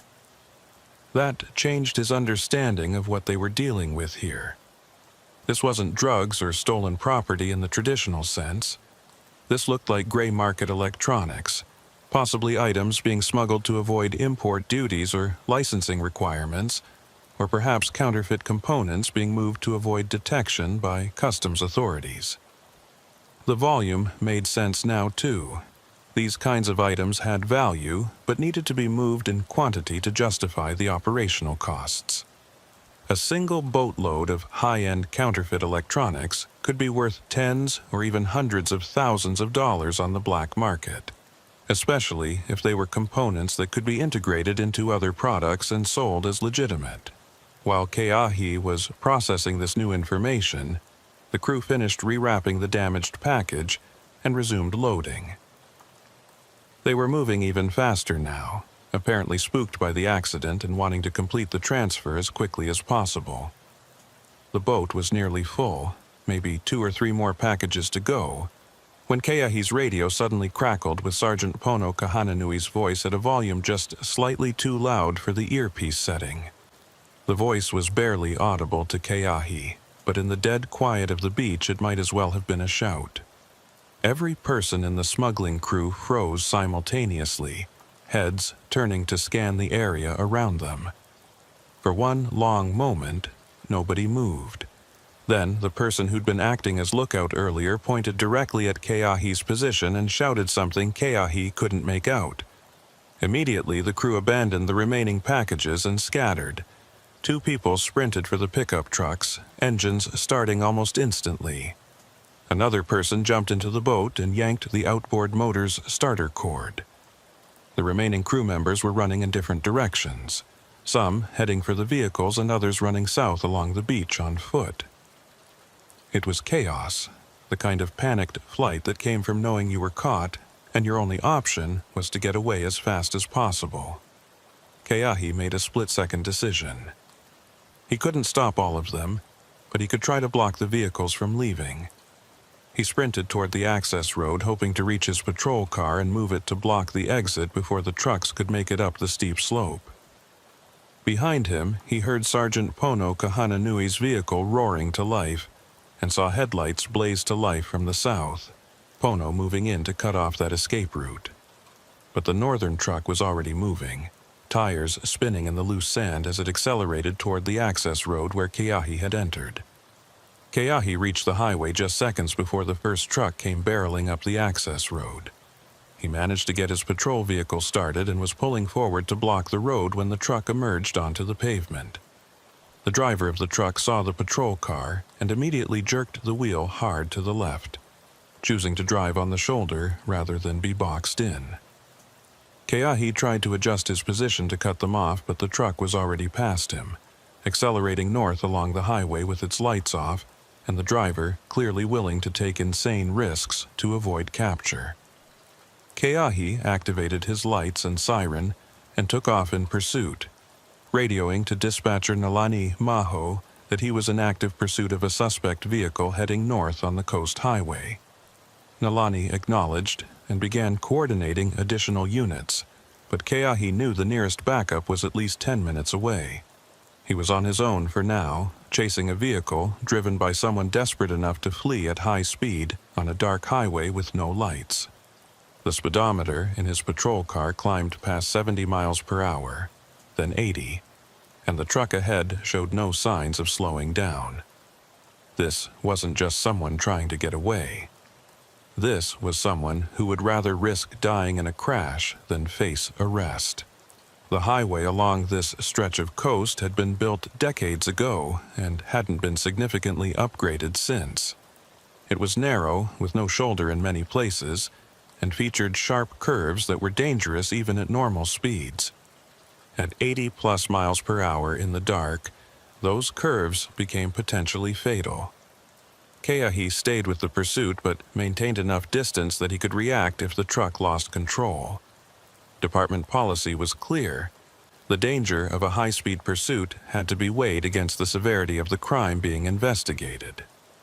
But this wasn't just a traffic violation or petty theft. This was organized smuggling with potential ties to a homicide, which justified continuing the pursuit at least until backup arrived or the situation became so dangerous that termination was the only reasonable option. The truck's brake lights flashed red as it entered a particularly sharp curve, the vehicle leaning hard to the right as the driver fought to maintain control. Keahi slowed slightly, giving himself more reaction time, and watched as the truck barely made the turn and then accelerated again on the straightaway beyond. They were approaching the area where the highway climbed inland slightly, gaining elevation before descending again toward sea level. The terrain here was even more rugged, with steep drop-offs on the ocean side that would be absolutely unforgiving if a vehicle went over the edge. Then Keahi saw something that made his blood run cold. Another vehicle was approaching from the north, headlights visible in the distance. Probably some unlucky civilian who'd been working a night shift and was heading home along what should have been a quiet highway. The truck ahead wasn't slowing down, wasn't moving to the right to give the oncoming vehicle room to pass. If anything, the truck was accelerating, playing a deadly game of chicken with an innocent person who had no idea what they were about to encounter. Keahi immediately got on the radio and tried to warn the approaching vehicle, but there was no way to communicate with them directly. All he could do was watch in horror as the two vehicles raced toward each other. At the last possible second, the oncoming vehicle swerved hard to the right, the driver clearly realizing something was wrong.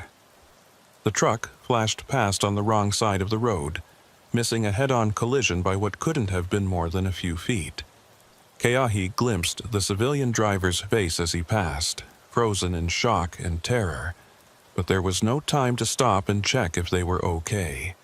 The pursuit was continuing, and now Keahi was absolutely certain that this driver was willing to kill innocent people to avoid capture.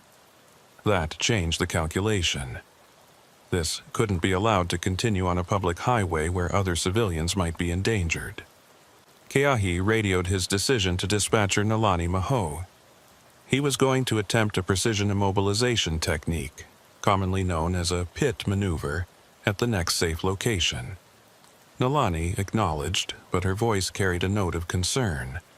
PIT maneuvers were dangerous under the best circumstances, and attempting one at high speed on a dark highway was borderline reckless. But letting this pursuit continue until someone died was worse, and Keahi had been trained in the technique and had executed it successfully twice before in lower speed situations. He could do this. He had to do this. The highway ahead opened up into a slightly wider section where the terrain flattened out, providing maybe 100 yards of relatively straight road before the next curve. This was as good as it was going to get. Keahi accelerated, closing the distance between his patrol car and the fleeing truck. He could see the driver's silhouette now, hunched over the wheel, glancing repeatedly in the rearview mirror. The driver knew what was coming but couldn't do anything to prevent it. Keahi matched speed with the truck, positioned his front bumper just behind the rear wheel of the truck's passenger side, and then executed the maneuver. The patrol car made contact with the truck's rear quarter panel, and Keahi immediately steered toward the truck while accelerating slightly. Physics took over. The truck's rear end lost traction and began to slide, the vehicle rotating counterclockwise as the driver tried and failed to correct the spin.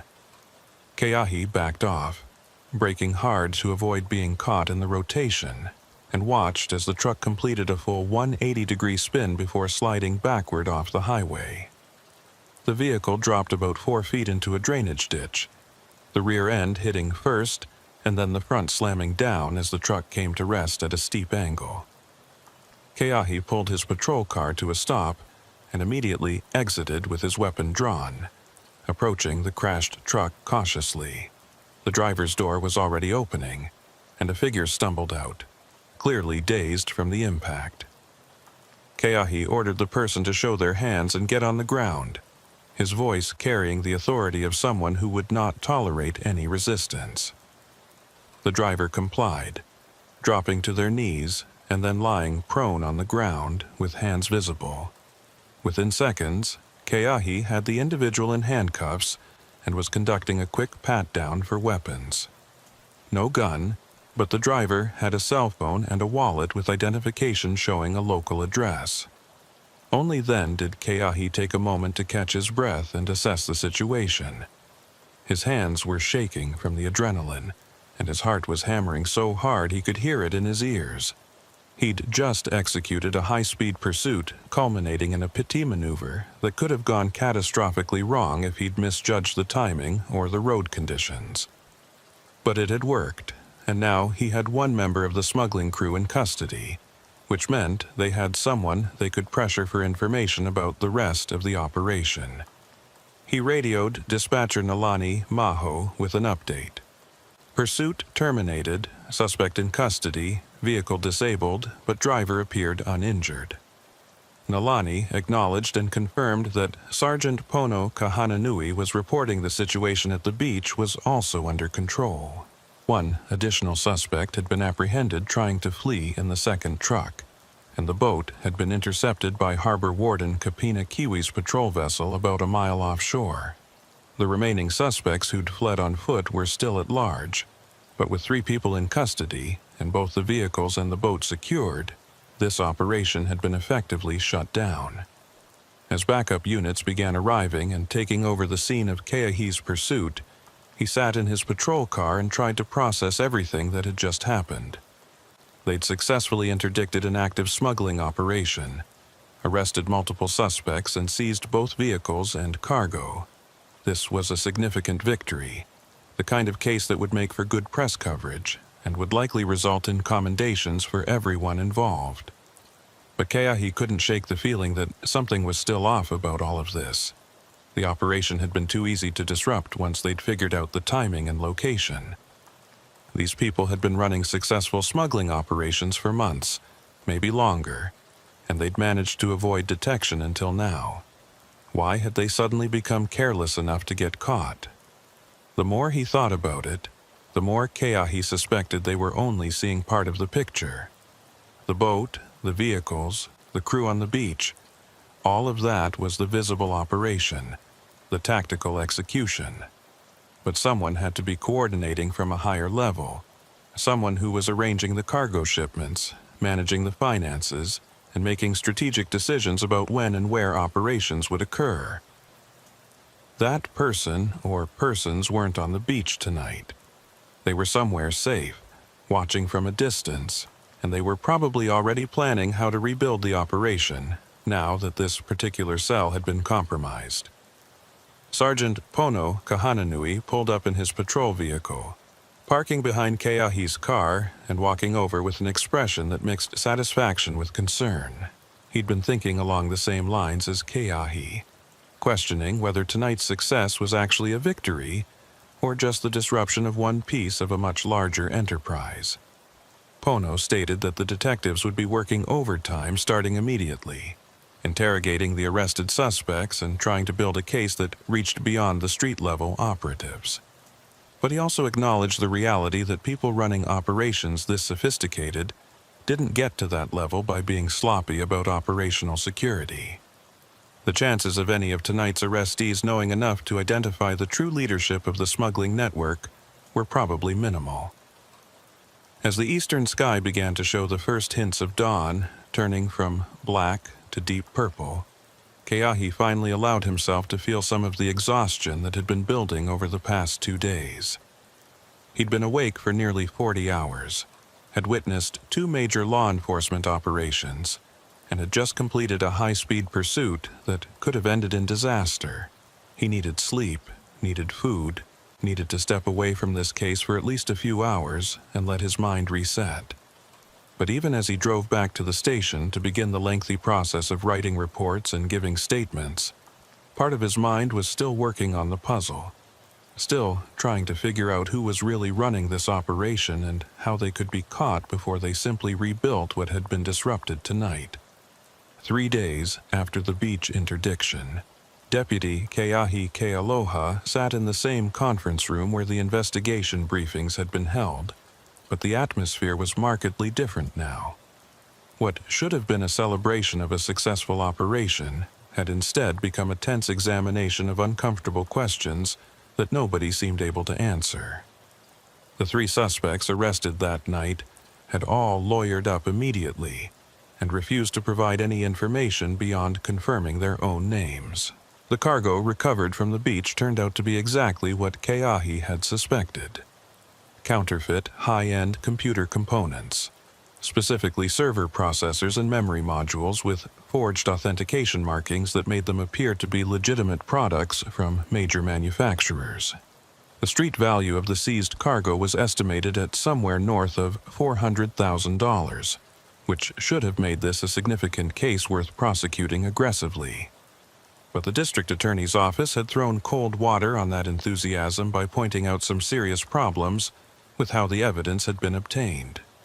The initial observation at Cay Point was solid, but the interdiction at the second beach location had been based primarily on intercepted radio communications on a frequency that hadn't been specifically authorized for monitoring under existing warrant protocols. A good defense attorney could potentially argue that the radio intercept constituted an illegal search, which would poison the entire chain of evidence collected afterward. The lead detective on the case was clearly frustrated as she walked the assembled officers through the legal complications. She emphasized that nobody had done anything wrong from a policing perspective. They'd acted on probable cause and had conducted the operation by the book.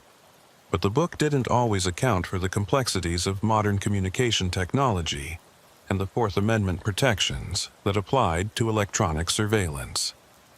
The DA was still reviewing whether they could prosecute the case successfully, but the preliminary assessment was that they might end up having to let some or all of the arrested suspects walk on technicalities unless additional evidence could be developed independently of the radio intercept.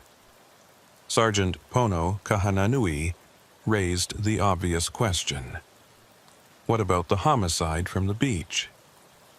That investigation didn't rely on any radio intercepts, just old-fashioned detective work connecting the victim to the smuggling operation. Couldn't they use that case as leverage to pressure the arrested suspects into cooperating? The detective shook her head and explained that the connection between the homicide and the arrested suspects was circumstantial at best. None of the 3 people in custody had any forensic connection to the murder scene. Their alibis for the time of death were shaky, but not provably false. And without cooperation from one of them, there was no way to establish who had actually pulled the trigger. Harbor Warden Kapena Kiu spoke up from his position near the back of the room stating that his end of the investigation had hit similar walls. The boat intercepted offshore had turned out to be registered to yet another dissolved corporation, this one based in California, with ownership records so convoluted that tracking down who actually controlled the vessel would require months of legal work and probably interstate cooperation that the department simply didn't have resources for. The boat itself was being held as evidence, but unless they could tie it conclusively to the smuggling operation through forensics or witness testimony, it would eventually have to be released back to whoever could prove ownership. What really troubled Capina, though, was something he discovered while reviewing the radar data for the night surrounding the interdiction. The large, unidentified vessel that had been consistently appearing at the offshore rendezvous point hadn't shown up on the night of the operation. In fact, the last time it had appeared on radar was 4 days before the interdiction, and it hadn't been detected in Hawaiian waters since. That suggested someone had tipped off the operation's leadership before the beach transfer even began, giving them time to abort the offshore component while leaving the shore crew to take the fall. The only question was how they'd been warned. The detective asked if there was any evidence of compromised communications or leaked operational information. Capina stated he'd been reviewing that question with the department's technical specialists, and they'd found something concerning. The special radio frequency that Keahi had monitored, the one the smugglers had been using to coordinate, had shown unusual activity in the hours before the operation.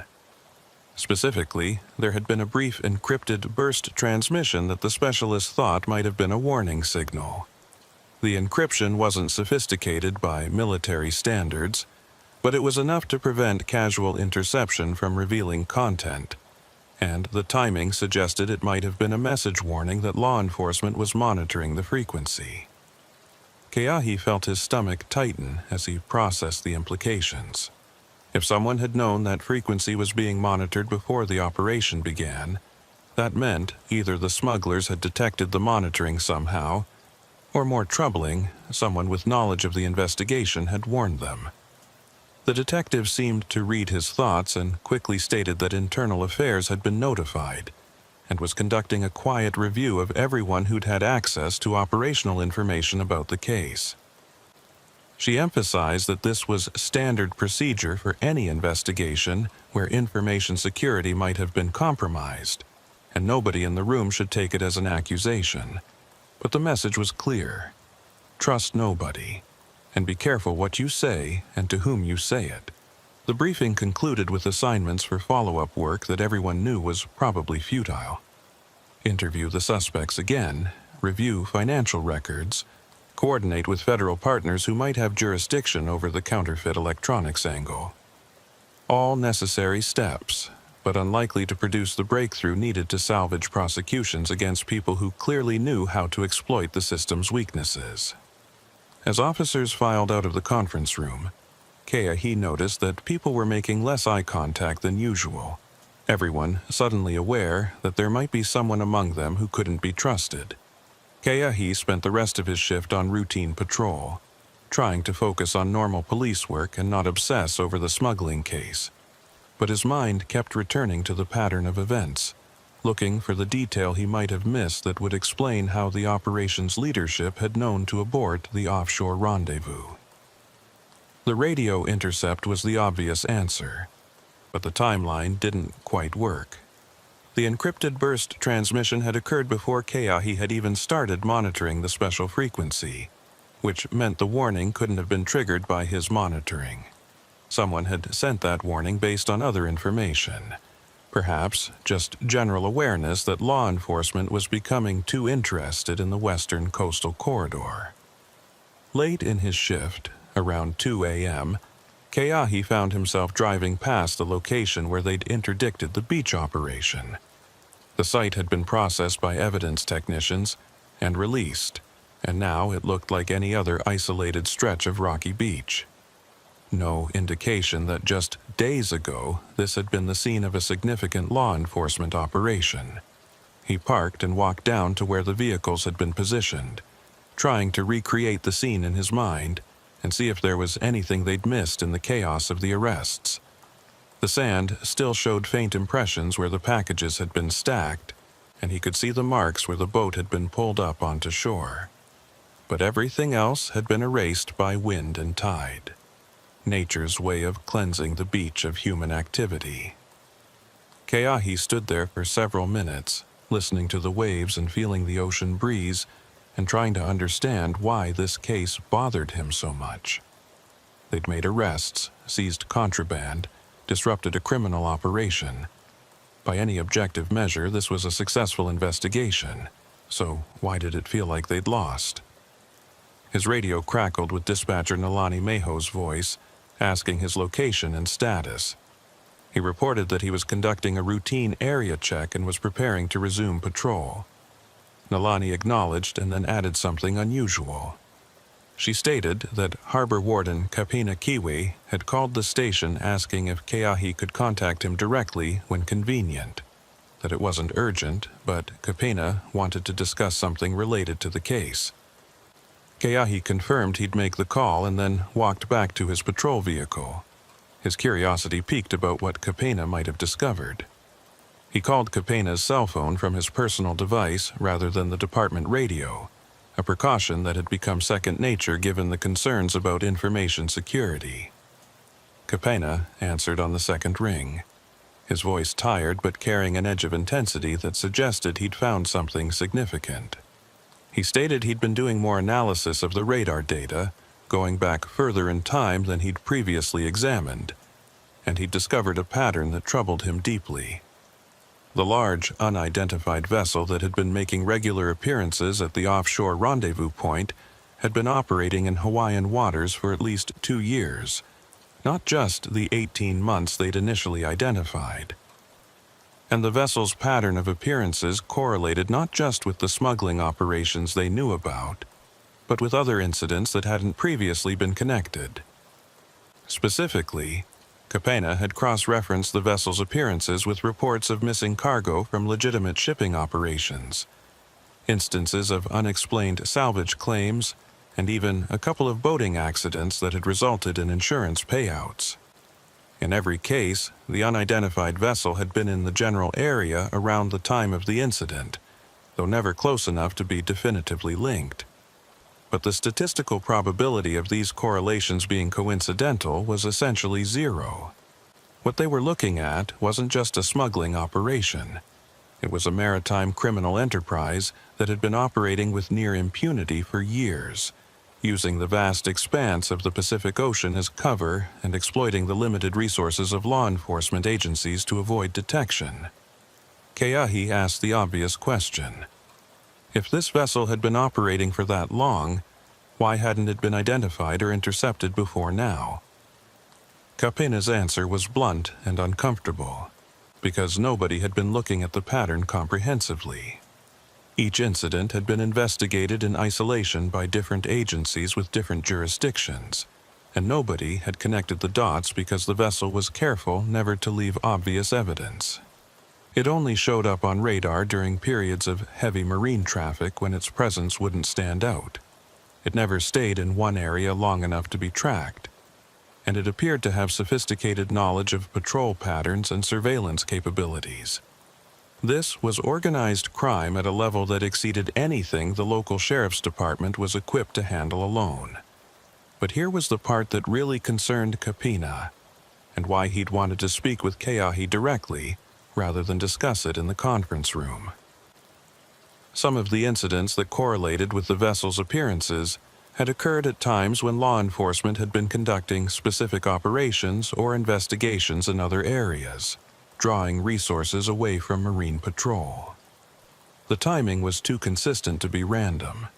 Someone had been feeding information to the vessel's operators, telling them when it was safe to operate and when they needed to stay away, and that someone had access to law enforcement operational planning at a level that suggested they were either inside the department or had a source who was. Keahi felt a chill that had nothing to do with the ocean breeze. What Kapena was describing went beyond a compromised investigation. This was systematic corruption, someone actively protecting a criminal enterprise over an extended period. He asked if Kapina had shared this analysis with the lead detective or with Internal Affairs. Kapina stated he'd been trying to decide the best way to report it without triggering a response that would alert whoever the leak was. If the wrong people found out what he'd discovered, evidence could disappear. Witnesses could be intimidated, and the entire case could collapse even faster than it already was. They talked for another 10 minutes, Kapena walking through the specific correlations he'd identified, and Keahi asking questions about the methodology and confidence level of the analysis. By the end of the conversation, Keahi was convinced that Kapena was onto something real and dangerous. The question was what to do with the information. Going through normal channels risked alerting the person or persons who were compromised. But going outside normal channels could undermine the integrity of the investigation and make any eventual prosecutions vulnerable to defense challenges about chain of evidence and proper procedure. Keahi made a decision. He told Kapena to document everything he'd found, make multiple copies, and store them in secure locations that weren't connected to the department's systems. Then, they'd approach the district attorney directly, bypassing the detective squad and Internal Affairs entirely, and lay out what they'd discovered. The DA had independent authority to investigate and prosecute, and if there was corruption in the department, the DA's office was the appropriate entity to handle it. Kapena agreed with the approach and stated he'd have the documentation ready within 48 hours. They agreed to meet at a neutral location, not the station, and not anywhere they typically conducted business, to hand off the materials and plan their next move. After ending the call, Keahi sat in his patrol vehicle and watched the sky beginning to lighten with the approaching dawn. He'd joined the sheriff's department because he believed in the mission of protecting his community and upholding the law. The idea that someone in the department might be actively undermining that mission for personal gain was almost physically painful to contemplate. But if it was true, and the evidence Kapena had compiled certainly suggested it was, then exposing it was exactly the kind of duty he'd sworn to perform when he'd taken his oath of office. The final hours of his shift passed in a blur of routine calls and paperwork. He responded to a disabled vehicle, conducted a traffic stop for a broken taillight, and assisted with a minor accident where nobody was injured, but the drivers couldn't agree on who was at fault. Normal police work, the kind of thing that filled 95% of any patrol officer's time. But his mind was elsewhere, thinking about patterns of corruption and criminal enterprises, and the thin line between the people who were supposed to enforce the law and the people who found ways to profit from breaking it. When his shift ended at 8 a.m., Keahi drove home but didn't go to sleep despite his exhaustion. Instead, he sat at his kitchen table with a notebook and began writing out everything he knew about the case from beginning to end. The initial observation at K Point, the homicide victim on the beach, the pattern of distress calls and radar contacts, the intercepted operation at the second beach, and now Kapena's discovery of correlations that suggested long-term criminal enterprise protected by inside information. Seeing it all laid out in chronological order made the scope of the problem even more apparent. They weren't dealing with a smuggling crew that got lucky for a while. They were dealing with an organization that had systematically infiltrated law enforcement oversight and was using that access to operate with impunity. 3 days later, Keahi and Harbor Warden Kapena Kiawi sat in a small office in the district attorney's building, presenting their findings to a senior prosecutor who specialized in corruption cases. The prosecutor listened carefully, asked pointed questions about evidence and methodology, and reviewed the documentation Kapena had prepared. After nearly 2 hours of discussion, the prosecutor leaned back in her chair and stated what Keahi had been dreading to hear. The evidence was compelling but circumstantial. Without direct proof of who was providing information to the criminal organization, and without cooperation from someone inside that organization willing to testify, building a prosecutable corruption case would be extremely difficult. However, the prosecutor continued, there were other approaches they could take. Federal authorities had jurisdiction over maritime smuggling and counterfeit goods trafficking, and they had investigative resources that far exceeded what the county could bring to bear. If the case could be referred to federal prosecution, it might be possible to leverage the broader tools available at that level, including wiretaps, financial surveillance, and witness protection programs that could encourage cooperation from lower-level participants. The prosecutor stated she'd reach out to her counterparts in the U.S. Attorney's Office and see if there was interest in taking over the investigation. Keahi left that meeting with mixed feelings. On one hand, involving federal authorities meant the case would be taken seriously and would have the resources needed for a thorough investigation. On the other hand, it also meant losing local control over the case and potentially seeing it disappear into a federal bureaucracy where outcomes might take years to materialize. But he also recognized that this was probably the best available option, given the complexity of what they were dealing with. Some cases were simply too big for local law enforcement to handle alone, and having the humility to recognize that and ask for help was part of being a good officer.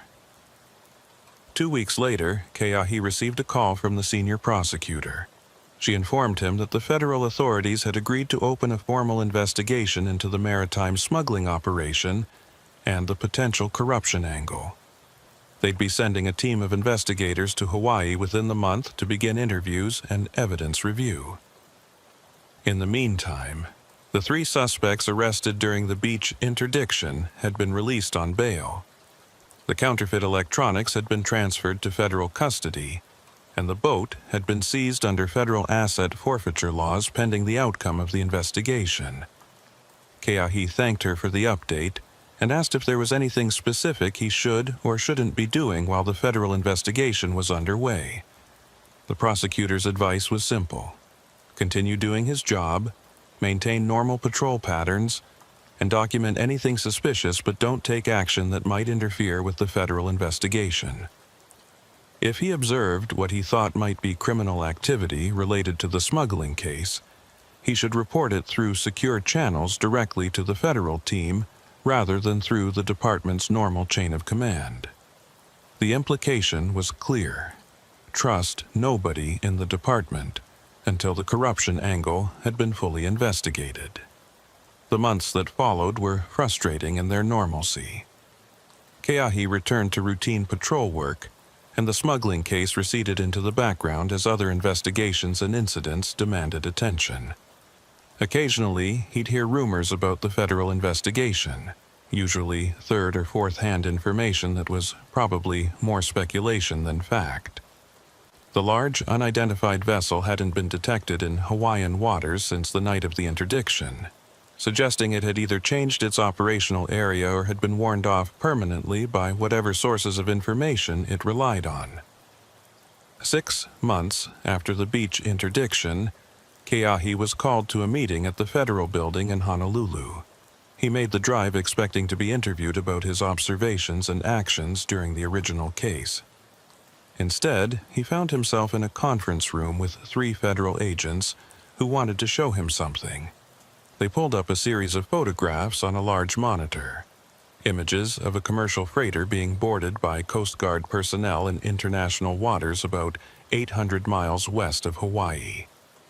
The vessel matched the general description of the unidentified contact from the radar data, and a search of the vessel had revealed sophisticated communication equipment, falsified registration documents, and evidence of recent cargo operations. But the vessel itself was empty of contraband, and the crew consisted of licensed merchant mariners who all had plausible explanations for their presence on the vessel and their activities. Without catching them in the act of smuggling, and without cooperation from crew members, the federal agents explained, there wasn't enough evidence to make arrests stick. The vessel had been impounded pending further investigation, but unless additional evidence emerged, it would likely be released and the crew would walk away clean. The lead federal agent then showed Keahi one more photograph. This one taken from the vessel's communication logs, which had been only partially erased before the Coast Guard boarded. It showed a series of encrypted transmissions sent to and from a number that had been traced back to a cell phone registered to someone in the Hawaiian Sheriff's Department. Not someone currently employed, the agent clarified, but someone who had retired about 4 months ago, right around the time the federal investigation became public knowledge within law enforcement circles.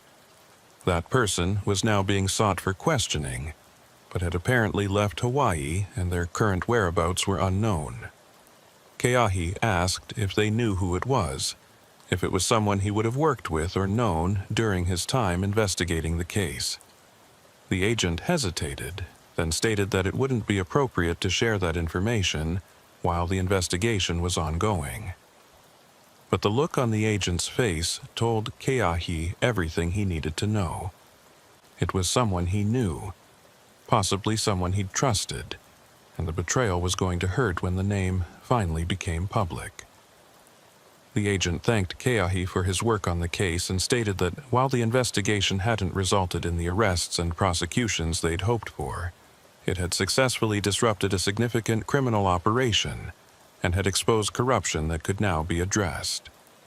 As Keahi drove back to his district station, he found himself thinking about the nature of victory in law enforcement.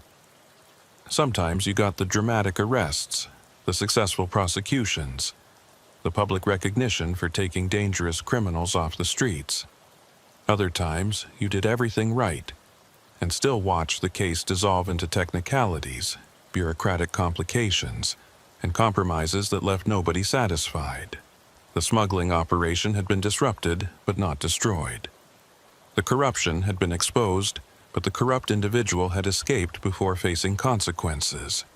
The cargo had been seized, but the people organizing and profiting from the enterprise had remained free. But the beaches where those operations had occurred were quiet now. The pattern of suspicious distress calls and radar contacts had stopped.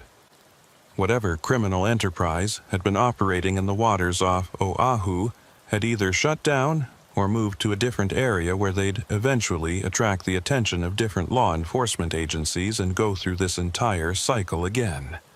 And Keahi would return to his patrol routes, responding to calls and conducting traffic stops, and occasionally stumbling across evidence of crimes that were bigger than they initially appeared.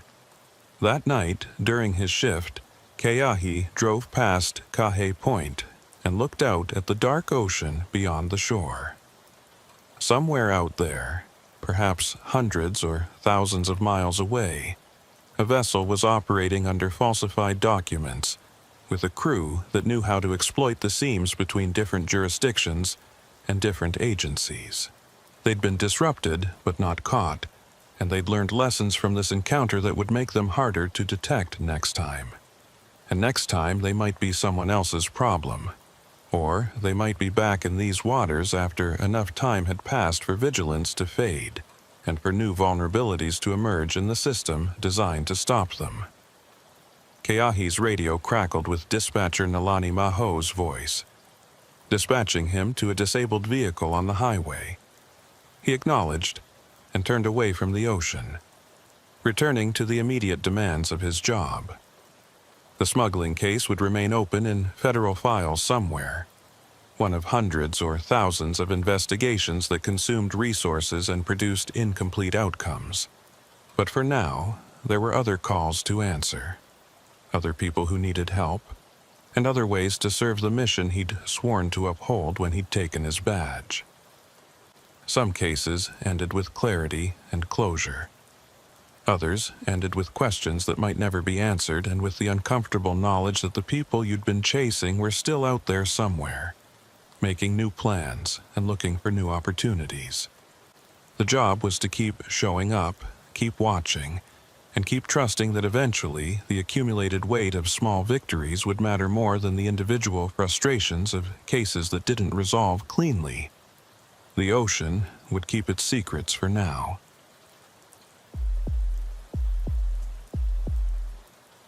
The volcanic fog came down thick that afternoon.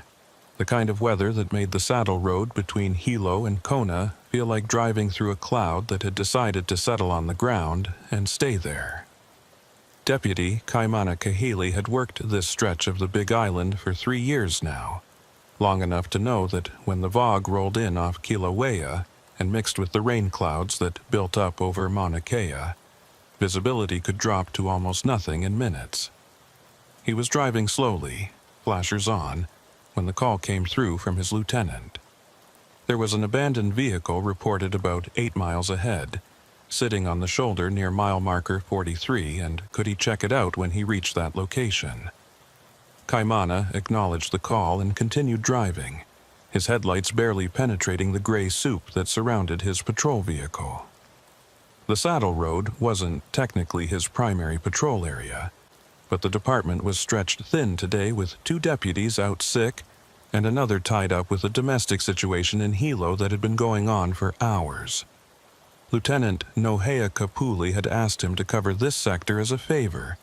Just drive through once or twice and make sure nobody was stranded or in trouble on what was essentially a lonely highway cutting through volcanic terrain between the 2 massive mountains that dominated the island. Most days it was an easy assignment, maybe help a tourist with a flat tire or check on someone pulled over to take photos of the landscape. But something about today felt different, and Kaimana couldn't quite put his finger on why. He found the abandoned vehicle exactly where dispatch had said it would be. A white sedan with rental company markings pulled onto the narrow shoulder with its hazard lights still blinking weakly. The fog was so thick here that Kaimana almost missed it, only spotting the vehicle when he was within 20 feet of its rear bumper. He pulled in behind it and activated his own emergency lights, then sat for a moment observing the scene before getting out. The sedan appeared empty from what he could see, windows slightly fogged from the interior but no visible occupants. The driver's door was closed but not fully latched, hanging open just enough that the interior dome light was trying to stay on and draining what was left of the battery. Kaimana radioed his position to dispatch and confirmed he was investigating the abandoned vehicle. Then he stepped out into the cold dampness of the volcanic fog, immediately feeling the chill through his uniform shirt despite the fact that it was technically summer. The temperature at this elevation was always 15 or 20 degrees cooler than down on the coast, and the moisture in the air made it feel even colder. He approached the sedan carefully, one hand resting on his service weapon out of habit, though nothing about the scene suggested immediate danger.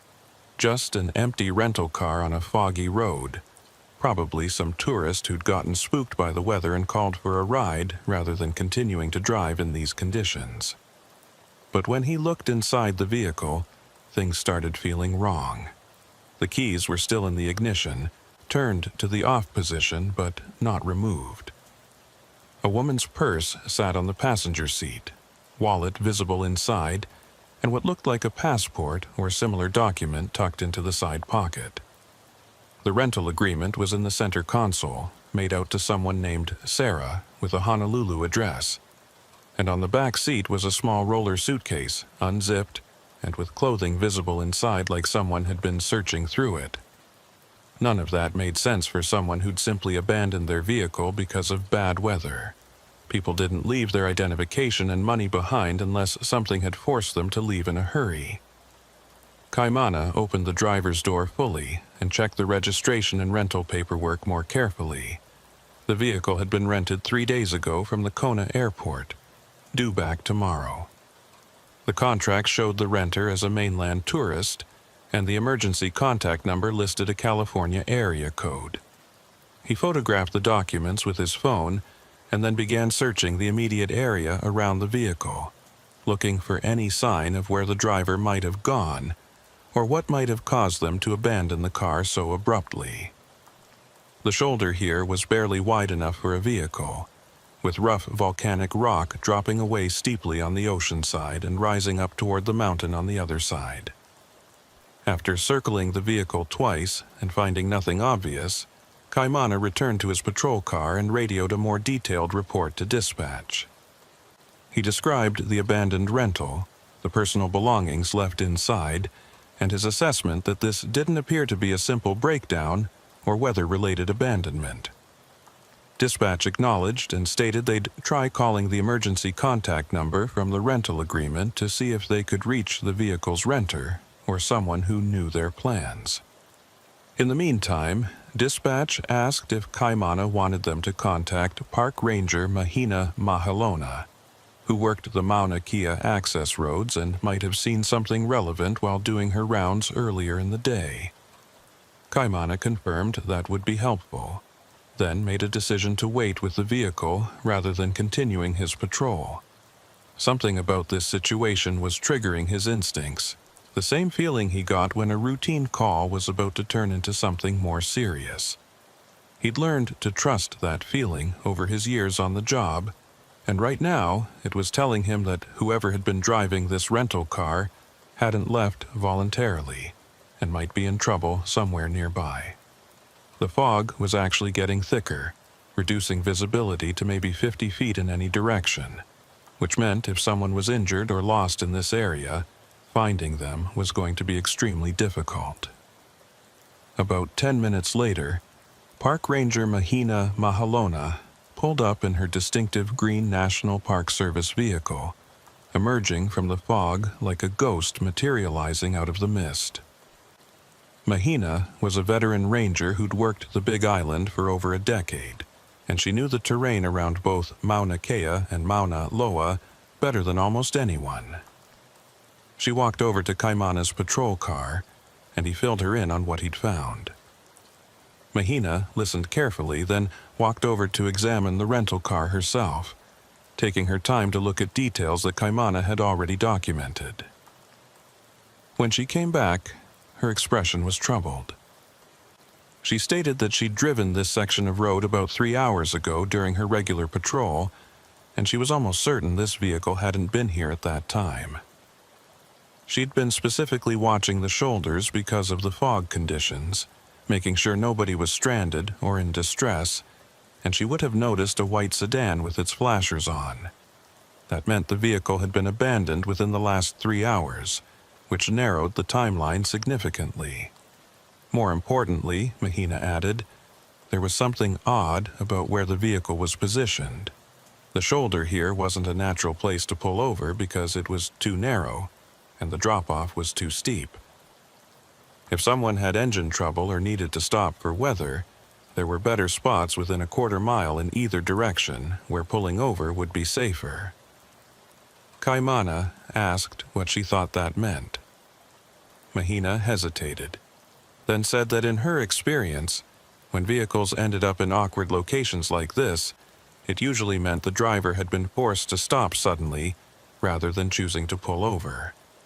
Either a mechanical failure that didn't give them time to reach a better spot, or something else that had happened quickly and unexpectedly. She suggested they expand their search of the immediate area, particularly checking whether there were any signs of someone having climbed up or down the rocky terrain on either side of the road. In fog this thick, it would be easy for someone to become disoriented and wander away from the road, especially if they were already upset or panicked about whatever had caused them to stop. They split up, with Mahina checking the uphill side and Kaimana taking the downhill side toward the ocean.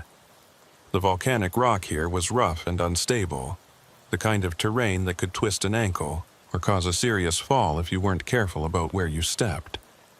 Kaimana moved slowly, calling out occasionally in case someone was within earshot but unable to respond loudly. The fog swallowed his voice almost immediately, making it feel like he was shouting into a void that absorbed sound and gave nothing back. After about 20 minutes of careful searching, he'd covered maybe 100 yards along the shoulder and found nothing but rock and scrub vegetation. He was about to radio Mahina and suggest they expand the search pattern when his phone rang. It was Lieutenant Nohea Kapule, calling rather than using the radio, which usually meant she wanted to discuss something that shouldn't be broadcast where anyone with a scanner could hear it. Kaimana answered and the lieutenant got straight to the point. Dispatch had managed to reach the emergency contact number from the rental agreement, and they'd spoken with the renter's sister on the mainland. According to the sister, the renter was a woman named Sarah who'd come to Hawaii specifically for medical treatment, something experimental that apparently wasn't available or approved on the mainland. The sister was frantic, stating that Sarah had a serious medical condition and needed regular medication, and if she'd been away from her medication for more than a few hours, she could be in real danger. Kaimana felt his chest tighten.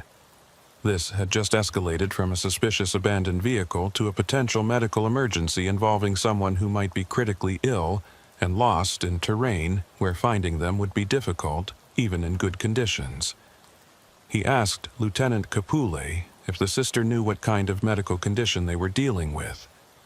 The lieutenant stated the sister had been vague about specifics, which she'd found odd, but had emphasized that time was critical, and that Sarah absolutely needed to be found as quickly as possible. The lieutenant was coordinating with the fire department to get a search and rescue team mobilized, but given the weather and terrain, it would take at least an hour to get personnel and equipment in position. After ending the call, Kaimana walked back to where Park Ranger Mahina Mahalona was still searching the uphill side of the road. He filled her in on what the lieutenant had said, and Mahina's expression went from troubled to seriously concerned. She stated that medical emergencies in this kind of environment were the worst-case scenario because, even if they found the person quickly, getting them to proper medical care could take hours, given the distances involved and the limited helicopter operations in this weather. She pulled out a topographic map and spread it on the hood of her vehicle, using her finger to trace possible routes someone might have taken if they'd left the road on foot. The problem, Mahina explained, was that the terrain here didn't really lead anywhere useful. Uphill would take you toward the Mauna Kea access road eventually, but it was steep and dangerous climbing with no clear trail. Downhill toward the ocean was even worse. All volcanic rock and cinder fields that could extend for miles before you hit anything resembling a road or structure. If Sarah had left the road intentionally, it suggested she'd been trying to reach something specific, maybe a meeting point or a location she'd been given directions to. If she'd left the road because she was disoriented or medically compromised, she could be anywhere within a very large search radius. Kaimana made a decision. They needed to expand the search immediately, not wait for the formal search and rescue team to arrive. He radioed Lieutenant Kapule and requested additional units if any were available, emphasizing that this was now a critical medical situation. The lieutenant acknowledged and stated she'd pull deputies from other areas if necessary, but it would still take time for them to reach this remote location. In the meantime, Kaimana and Mahina should do what they could with the understanding that officer safety was the priority, and they shouldn't take risks that could result in additional people needing rescue. Just as Kaimana was about to resume searching, he noticed something he'd missed during his first examination of the rental car. There was a small piece of paper tucked under the windshield wiper on the driver's side, protected from the moisture by being folded and wedged tightly into place. He carefully extracted it and unfolded it, finding what appeared to be a receipt from a medical supply company in Hilo, dated yesterday. The receipt listed several items that Kaimana didn't immediately recognize, but the quantities and prices suggested someone purchasing supplies for home medical care rather than just over-the-counter medications. At the bottom of the receipt, someone had written in pen a phone number with a note that said, "Delivery confirmation required." He photographed the receipt and then called the phone number, not sure what to expect. The call went straight to voicemail, a generic automated message that didn't identify who or what organization the number belonged to. Kaimana left a brief message identifying himself as county sheriff's deputy and stating he needed to speak with someone about a medical supply delivery related to an emergency situation. Then provided his callback number. It was a long shot, but sometimes long shots paid off, especially when you were dealing with situations that didn't make sense through conventional investigation. Park Ranger Mahina Mahalona had been watching this process, and when Kaimana ended the call, she asked what he thought the receipt meant. He admitted he wasn't sure, but the reference to delivery confirmation suggested that Sarah might have been expecting to receive medical supplies at a specific location, possibly somewhere other than a hotel or conventional address. If she'd been seeking experimental treatment that wasn't officially available in Hawaii, that treatment might have been happening in an unofficial location, maybe a private residence or a facility that operated outside normal medical licensing. That would explain why she'd been driving on the Saddle Road, which wasn't the route between any major medical facilities on the island. Before they could discuss it further, Kaimana's phone rang again.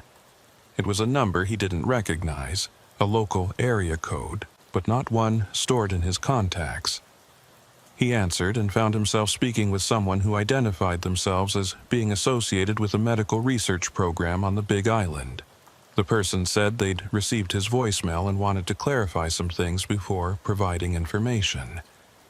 Kaimana stated he was investigating an abandoned vehicle and a missing person who might be medically at risk, and he needed any information that could help locate them. There was a long pause on the other end of the line. Then the person asked specifically what name was on the rental agreement. Kaimana provided Sarah's name from the rental documents, and immediately the tone of the conversation shifted. The person on the phone asked for Kaimana's exact location, then stated they were sending someone to meet him at that location within the next 30 minutes. When Kaimana pressed for more information about what was going on, the person became evasive, stating only that this was a sensitive situation involving confidential medical information, and that someone with proper authority would explain everything when they arrived. The call ended before Kaimana could ask any follow-up questions, leaving him standing in the fog with more questions than answers about what he'd stumbled into. He updated Park Ranger Mahina Mahalona on the strange phone conversation, and her expression suggested she was just as confused as he was. She stated that in all her years working this area, she'd never heard of any medical research program operating out here, and if there was one, it was doing a very good job of staying under the radar. The Big Island had legitimate medical facilities in Hilo and Kona, and various small clinics scattered around the island, but nothing she was aware of that would describe itself as research-focused, or that would be connected to someone receiving experimental treatment. While they waited for whoever was supposedly coming to meet them, Kaimana and Mahina continued their search of the area around the abandoned rental car. The fog was starting to lift slightly, improving visibility to maybe 100 feet, which made searching somewhat easier, but still far from ideal. They'd expanded their search radius to about 200 yards in each direction when Mahina called out that she'd found something. Kaimana carefully made his way across the rocky terrain to where she was standing, and she pointed to what appeared to be a piece of torn fabric caught on a jagged rock about 50 feet downhill from the road. The fabric was light blue, possibly from a jacket or shirt, and appeared to have been torn recently based on the clean edges of the tear. More significantly, there were scuff marks in the volcanic soil near where the fabric was found, suggesting someone had slipped or fallen in this area. Mahina photographed the evidence and then carefully began following what might have been a trail, looking for additional signs of someone having passed through this terrain. Kaimana followed, radio in hand in case they needed to call for immediate assistance if they found Sarah injured somewhere in this rocky maze. They'd gone maybe another 100 feet when they found the second piece of evidence: a cell phone lying face down among the rocks, its screen shattered but the device itself still intact. Kaimana carefully picked it up using a glove to avoid contaminating any potential evidence, and tried the power button. The phone was dead, either from the impact of being dropped or from the battery running out. He bagged it as evidence, knowing that even if the screen was destroyed, the phone's internal storage might contain information about what Sarah had been doing and where she'd been trying to go when she abandoned her vehicle. They were about to continue following the trail when Kaimana heard a vehicle approaching from the direction of Kona. He climbed back up to the road level and saw a dark SUV with no official markings pulling to a stop behind his patrol car. Two people emerged from the vehicle, both wearing casual clothing rather than any kind of uniform or official identification. The driver approached Kaimana and introduced himself simply as someone associated with the medical program that Sarah had been participating in. He didn't provide a name or show any credentials, which immediately raised Kaimana's suspicions about who these people were and what authority they thought they had to be involved in this situation. Kaimana stated clearly that this was an active missing person investigation involving a potentially endangered individual, and he needed proper identification and explanation of these people's connection to the case before discussing anything further. The driver seemed to expect this response, and after a moment of hesitation, pulled out a wallet and showed what appeared to be federal identification, though the agency name was partially obscured and Kaimana couldn't read it clearly in the dim light and fog. The driver stated that Sarah had been participating in an experimental treatment protocol that was being conducted under special authorization, and that her disappearance represented not just a personal emergency, but potentially a serious breach of the protocol's security requirements. Before Kaimana could respond to that concerning statement, his radio crackled with Lieutenant Nohia Kapule's voice. She stated that she was en route to his location and should arrive within 15 minutes, and that she'd been contacted by federal authorities who claimed jurisdiction over some aspects of this case. She asked if the people from the medical program had arrived yet, and when Kaimana confirmed they had, she instructed him not to share any evidence or information with them until she got there and could sort out the jurisdictional questions. The tone of her voice made it clear she was just as confused and concerned about this situation as Kaimana was. The person with the federal identification seemed to expect this as well, and stated he was willing to wait for the lieutenant to arrive before discussing details. But he also emphasized that time was critical, and that if Sarah had been away from her treatment protocol for more than a few hours, there could be serious consequences that went beyond just her personal medical situation. He wouldn't elaborate on what those consequences might be, which only deepened the sense that this case involved something significantly more complicated than a tourist with a medical condition getting lost in the fog. Park Ranger Mahina Mahalona had climbed back up to the road and was observing this interaction with obvious skepticism. She quietly asked Kaimana if he wanted her to continue searching while they waited for the lieutenant, or if she should stay here in case the situation required an additional official presence. Kaimana thought about it and decided that finding Sarah was still the priority regardless of whatever jurisdictional complications were emerging.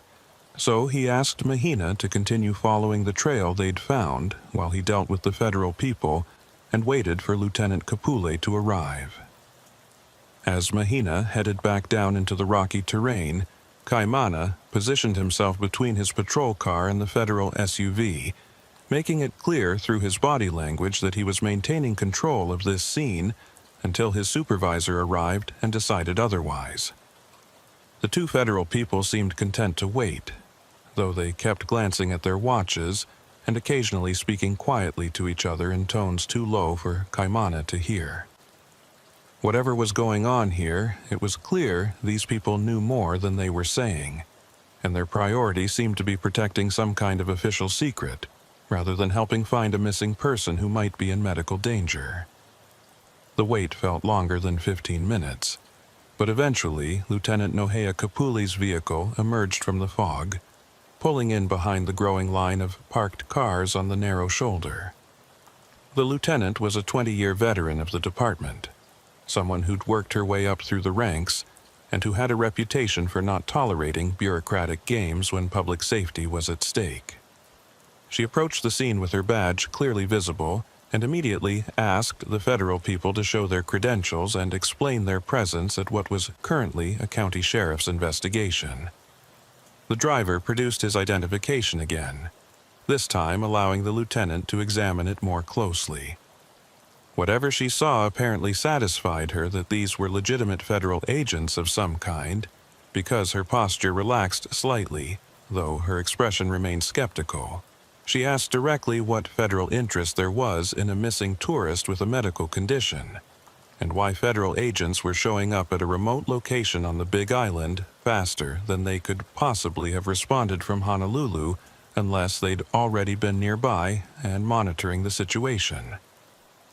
The federal agent who'd shown his credentials to Lieutenant Nohea Kapule seemed to make a calculation about how much he could safely reveal. He stated that Sarah had been participating in a clinical trial for an experimental treatment that was being conducted under a special authorization framework that allowed certain procedures to be performed outside the normal FDA approval process. The treatment involved regular injections and monitoring, and the trial protocol required participants to maintain strict schedules for receiving their doses. Sarah had missed her scheduled appointment that morning, which had triggered concern from the medical team, and when they'd been unable to reach her by phone, they'd started trying to locate her through other means. Lieutenant Kapule asked why a missed medical appointment would bring federal agents to a remote highway rather than simply contacting local hospitals or law enforcement through normal channels. The agent hesitated again, then stated that the nature of the treatment created certain obligations regarding participant safety and protocol security. He couldn't elaborate further without violating confidentiality agreements, but he emphasized that finding Sarah quickly was absolutely critical, and that the county sheriff's department should consider this a matter requiring immediate search and rescue resources at the highest priority level. Deputy Kaimana Kahele had been listening to this exchange while keeping one eye on the terrain where Park Ranger Mahina Mahalona had gone to continue tracking the trail. Something about the agent's explanation didn't sit right with him. Clinical trials happened all the time, and while they involved paperwork and protocols, they didn't usually bring federal agents scrambling to remote locations when a participant went missing. The level of urgency these people were displaying suggested they weren't just worried about Sarah's medical condition. They were worried about something else, something they weren't willing to explain to local law enforcement. Before Lieutenant Kapule could press the issue further, Mahina's voice came over Kaimana's radio. She stated she'd followed the trail for approximately a quarter-mile through increasingly rough terrain, and she'd found what appeared to be a small shelter or structure built into a natural depression in the volcanic rock. The structure was partially concealed by the terrain and wouldn't be visible from the road or from the air, and it appeared to have been deliberately camouflaged with materials that blended into the surrounding environment. She was approaching it now, but wanted backup before investigating further, as she had no idea if anyone was inside or what the situation might be. Kaimana immediately relayed this information to Lieutenant Kapule, and the lieutenant made a quick decision. She directed Kaimana to join Mahina at the structure's location and assess the situation, while she remained with the federal agents to prevent them from interfering with the investigation until they had a better understanding of what was happening. The federal agents immediately protested, stating they needed to be present if Sarah was found because of the medical protocols involved, but the lieutenant shut that down firmly. This was a county investigation on county land, and federal personnel would remain where they were until she decided otherwise. Kaimana grabbed his emergency medical kit from his patrol vehicle and began carefully making his way down the slope, following the path that Mahina had marked with small rock cairns to make it easier to retrace. The terrain was treacherous, all loose volcanic rock and hidden crevices that could twist an ankle or worse if you weren't careful where you stepped. The fog was continuing to lift but was being replaced by a light rain, the kind of persistent drizzle that made everything slippery and reduced visibility almost as effectively as the fog had. It took him almost 10 minutes to cover the quarter-mile to where Mahina was waiting. The structure she'd found was exactly as she'd described. A small shelter built into a natural bowl in the volcanic rock, with walls constructed from local materials and a roof made from what appeared to be industrial tarps covered with rocks and vegetation for camouflage. It looked like the kind of thing someone might build for temporary shelter, except that the construction quality suggested it had been here for a while and had been maintained. There was no visible door, just an opening that had been covered with a tarp that could be pulled aside. Mahina had positioned herself where she could observe the entrance without being directly in front of it, standard tactical positioning for approaching an unknown structure. Kaimana called out, identifying himself as county sheriff's deputy and stating they were looking for Sarah, who might need medical assistance. No response came from inside the shelter, just the sound of rain hitting the tarp and the distant rumble of thunder from the storm system that was moving across the island. He called out again, this time louder, emphasizing that they were there to help and that if someone was inside and needed assistance, they should make some kind of sound or signal. Still nothing, which left them with the decision of whether to enter the structure without knowing what they might find inside. Lieutenant Kapul's voice came over the radio, asking for a status update. Kaimana reported their location and the situation with the shelter, and asked for guidance on how to proceed. The lieutenant stated she was going to start heading down to their position herself, but in the meantime, they had exigent circumstances based on the medical emergency aspect of the case, which justified entering the structure to search for someone who might be injured or incapacitated inside. She reminded them to be careful and to document everything they saw, because, depending on what they found, this could become a complex legal situation very quickly. Mahina pulled out her flashlight and nodded to Kaimana, indicating she was ready to proceed. Kaimana drew his service weapon, not because he expected a threat, but because basic officer safety protocols required it when entering an unknown structure. He used his free hand to pull aside the tarp covering the entrance, and Mahina immediately swept the interior with her flashlight beam. What the light revealed made both of them freeze for a moment, as they processed what they were seeing. The shelter's interior was much larger than the exterior suggested, extending back into what must have been a natural lava tube or cave that had been modified and expanded. The front section had been set up as a living space with a cot, some storage containers, and a small camping stove. But the back section was something else entirely. There were metal shelving units holding what appeared to be medical equipment, including IV stands, monitoring devices, and a small refrigeration unit running off a portable generator.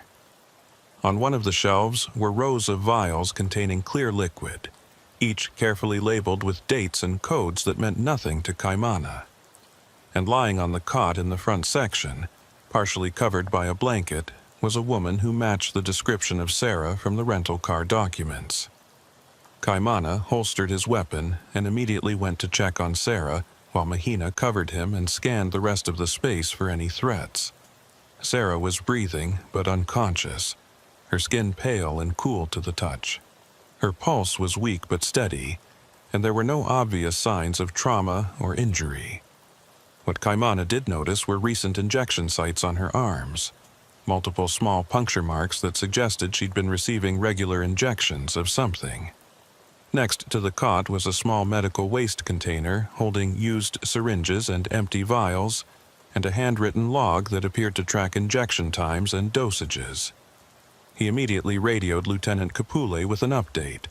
They'd found Sarah, she was alive but unconscious, and they needed medical evacuation as soon as possible. He also reported that the shelter appeared to be some kind of unauthorized medical facility, and that there was evidence suggesting Sarah had been self-administering some kind of treatment here. The lieutenant acknowledged and stated she was calling for a helicopter evacuation immediately, though the weather might complicate that. In the meantime, she was sending the federal agents down to their location because they might have information about Sarah's medical condition that would be relevant for the paramedics. While they waited, Kaimana began documenting the scene with his phone camera, photographing the medical equipment, the vials, the logbook, and the general layout of the shelter. Mahina was examining the refrigeration unit more closely, and she pointed out that the vials were being kept at a very specific temperature according to the digital display on the unit. Whatever Sarah had been injecting herself with, it required careful storage, which suggested it was probably some kind of biological medication that would degrade if not kept under proper conditions. That level of sophistication went well beyond someone self-medicating with prescription drugs obtained through questionable means. The federal agents arrived about 10 minutes later, slightly out of breath from the difficult climb down from the road. The lead agent took one look at the shelter's interior, and his expression shifted from concerned to something that looked almost like resignation. He stated flatly that this was exactly what he'd been afraid they'd find, and that the situation was now significantly more complicated than a simple missing person case. When Lieutenant Capulet, who'd arrived right behind the agents, demanded an explanation of what that meant, the agent asked if they could have this conversation somewhere other than inside the shelter, preferably back up at the road where they could speak privately. Kaimana volunteered to stay with Sarah and monitor her condition until the evacuation helicopter arrived, which would take at least 30 minutes given the weather and the need to find a safe landing zone near this location. Lieutenant Kapula agreed and directed Park Ranger Mahina Mahalona to assist Kaimana while she went back up to the road with the federal agents to get answers about what they'd stumbled into. Before leaving, the lieutenant pulled Kaimana aside and told him quietly to photograph everything in that shelter, every label on every vial, every page of that logbook, and every piece of equipment. Whatever was happening here, she wanted their own documentation in case the federal people tried to classify or restrict information later. After the lieutenant and the agents left, Kaimana did exactly that, methodically photographing every detail of the shelter while Mahina stayed with Sarah and monitored her vital signs. Sarah's breathing had become slightly more regular, and her skin color was improving, suggesting that whatever had caused her unconsciousness wasn't immediately life-threatening. But she still wasn't waking up, which concerned both of them. Mahina, who had wilderness first responder training through her work as a park ranger, stated that Sarah's symptoms were consistent with either medication overdose or some kind of adverse reaction to whatever she'd been injecting. While examining the logbook more closely, Kaimana noticed something disturbing. The entries went back almost 3 months, with injections recorded every 3 to 4 days like clockwork, but the handwriting changed about halfway through the log. The early entries were neat and precise, while the later entries became increasingly shaky and erratic, with some dates circled and notations in the margins that included things like increased tremors and vision issues and difficulty concentrating. Whatever Sarah had been doing to herself, it appeared to be causing progressive neurological symptoms that she'd been documenting, but not stopping. Even more troubling were the entries from the past week. The intervals between injections had decreased, with doses being administered daily rather than every few days, and the dosage amounts had been increased according to the numbers recorded. The final entry was from this morning, just a few hours before Sarah had abandoned her rental car on the highway. The entry was barely legible, but Kaimana could make out the words severe reaction and need help before the writing devolved into illegible scrawls.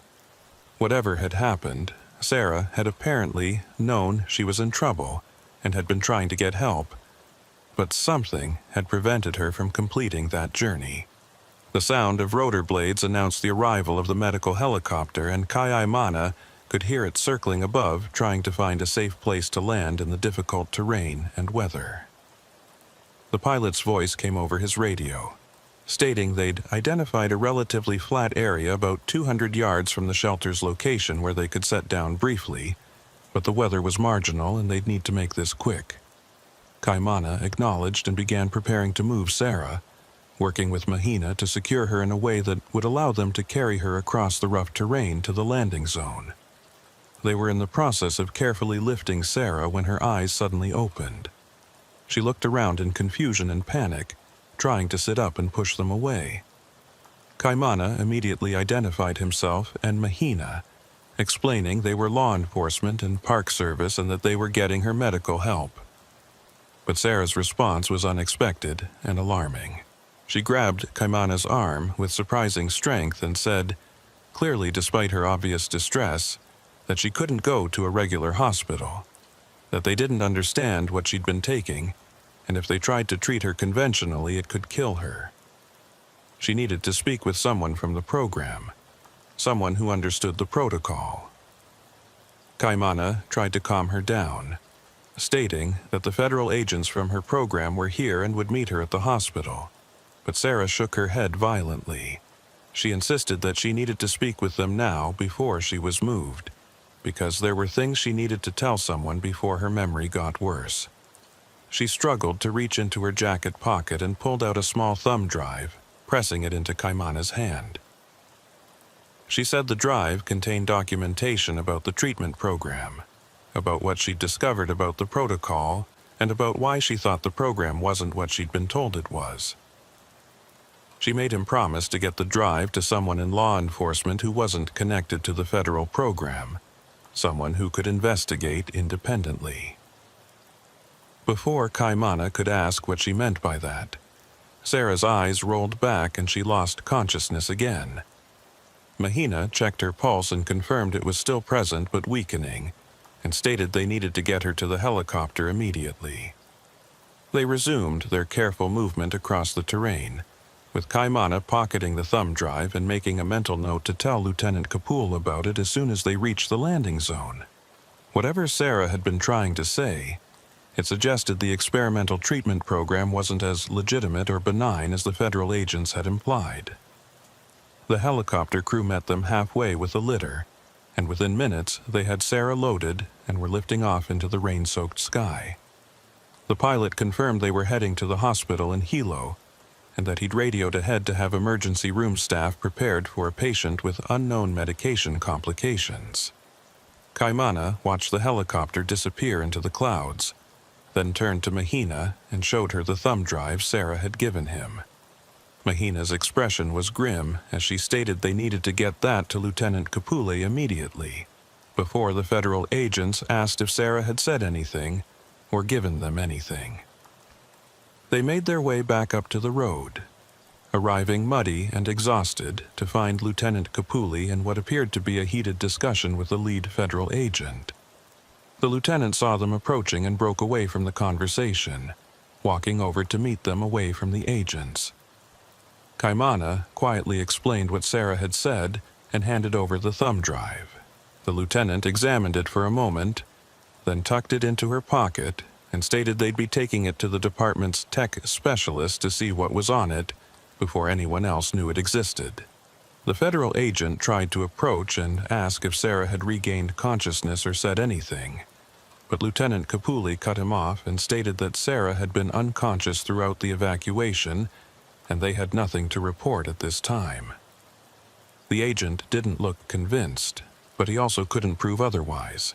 So he accepted the statement and stated his team would be coordinating with the hospital to ensure Sarah received appropriate care for her specific medical situation.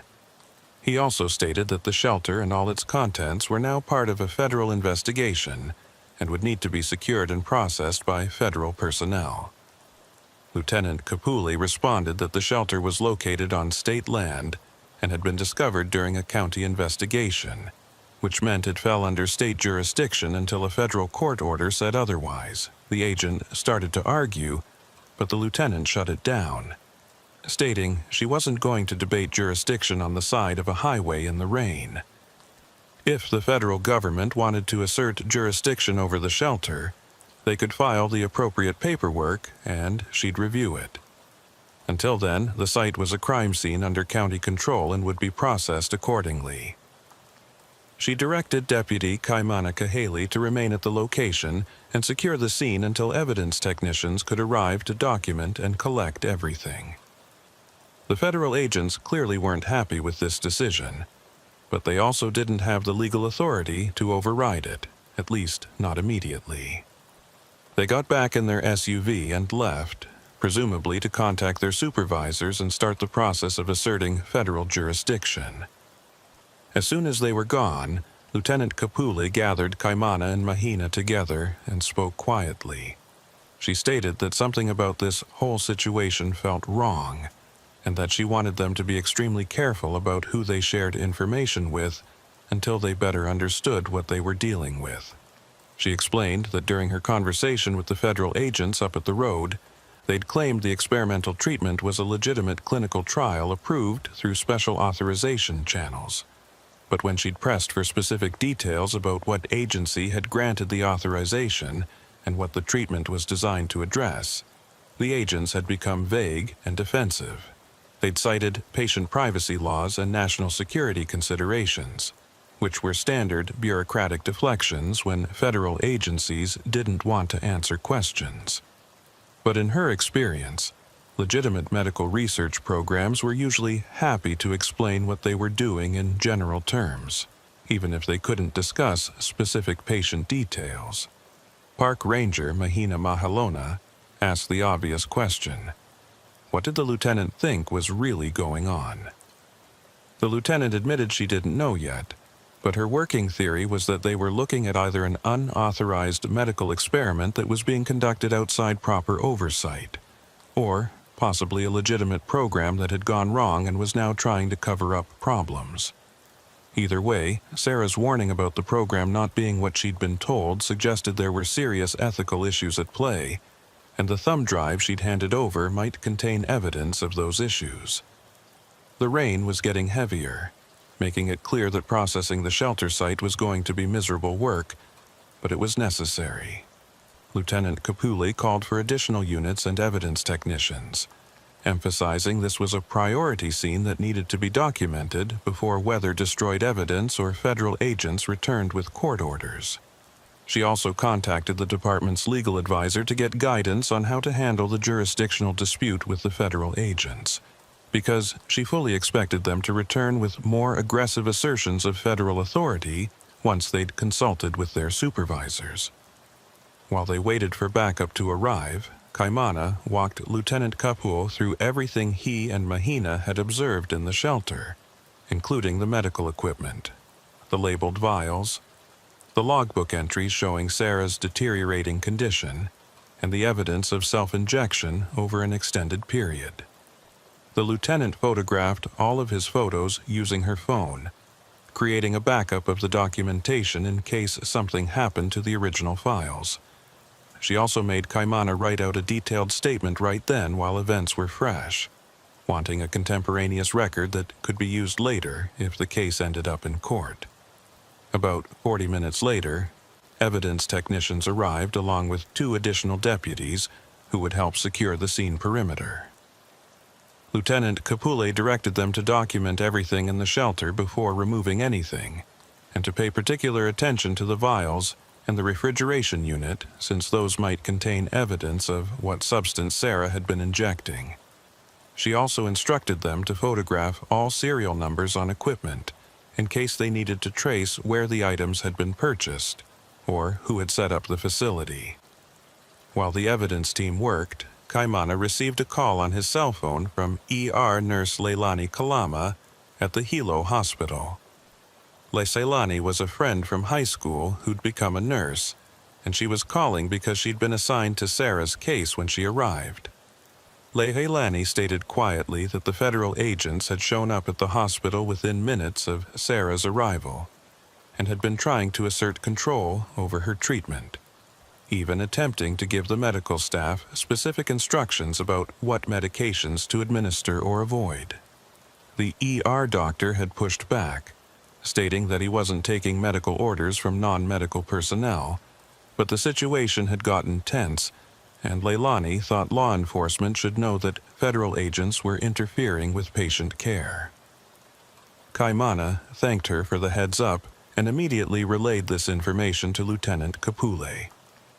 The lieutenant's expression darkened as she processed this news. She stated this confirmed her suspicions that something was seriously wrong with this supposed clinical trial, because legitimate medical researchers didn't show up at emergency rooms trying to dictate treatment for study participants. That kind of behavior suggested people trying to control information or prevent medical staff from discovering something about what Sarah had been taking. The lieutenant made a decision. She directed one of the deputies to drive to the Hilo hospital immediately and take a position in the ER to observe the situation with Sarah and document any interactions between the federal agents and medical staff.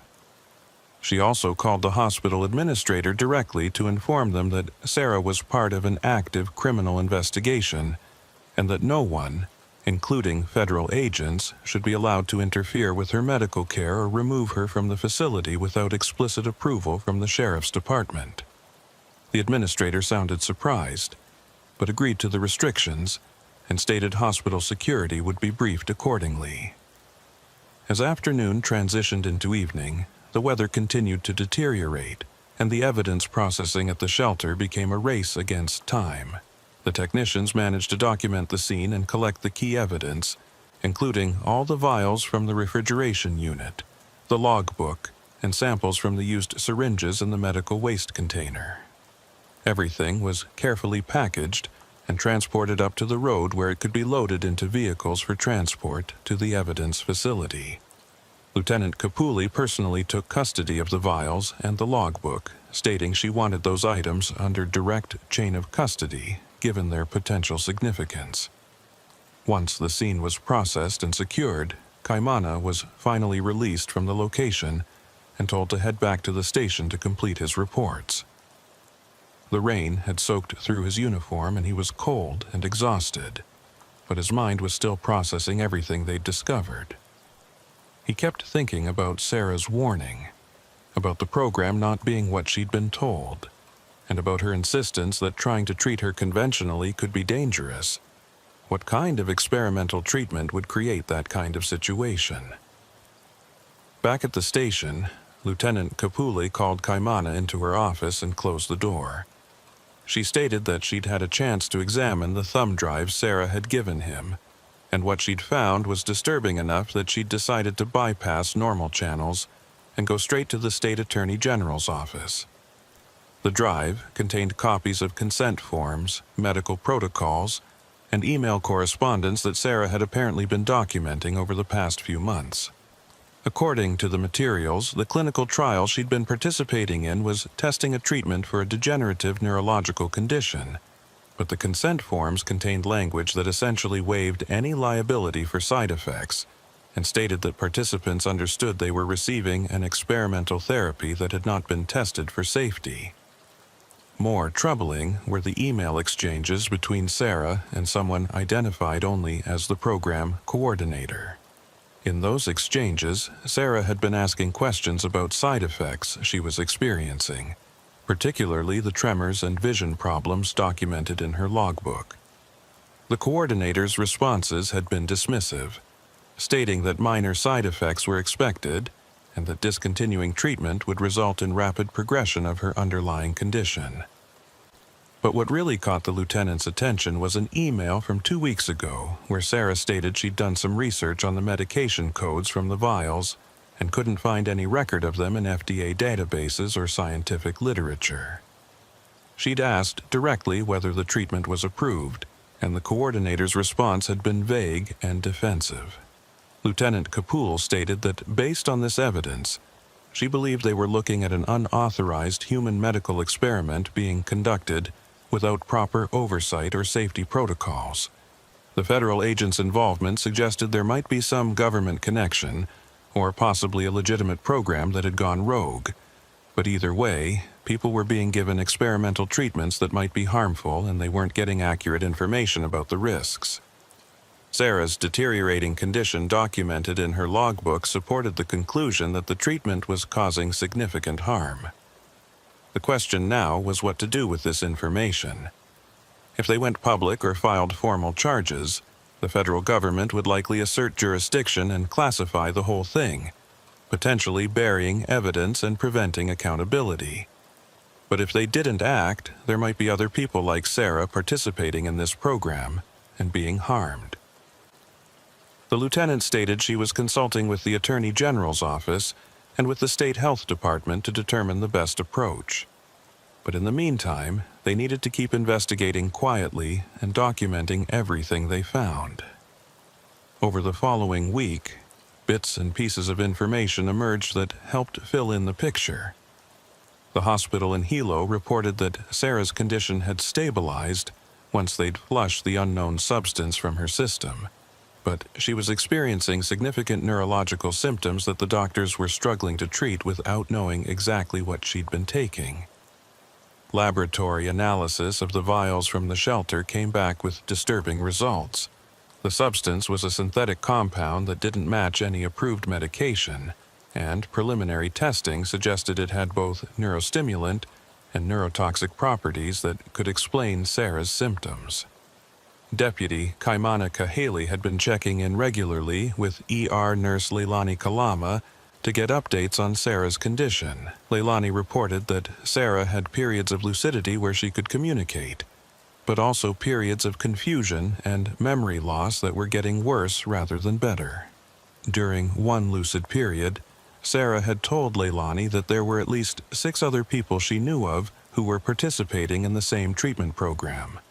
All of them patients with serious medical conditions who'd been recruited through online forums and support groups for people with rare diseases. Sarah didn't know most of their real names, just screen names and general locations, but she was worried about them and wanted law enforcement to try to find them and warn them. The federal agents who'd shown up at the shelter location had disappeared after the first day, and attempts to contact them through the phone number they'd provided went unanswered. The identification they'd shown Lieutenant Kapuli had been real, according to federal law enforcement databases, but when the department tried to reach out to the agency those agents supposedly worked for, they were told no such investigation was active and no agents had been dispatched to Hawaii. That suggested either the agents were operating without official authorization, or more likely, that their agency was denying involvement to avoid accountability. Lieutenant Kapuli convened another meeting with Kaimana and Park Ranger Mahina Mahelona to discuss where the investigation stood. She stated that the Attorney General's office was building a case for unauthorized medical experimentation and fraud, but they were facing significant obstacles, including federal government stonewalling and the difficulty of identifying other victims who might have been harmed.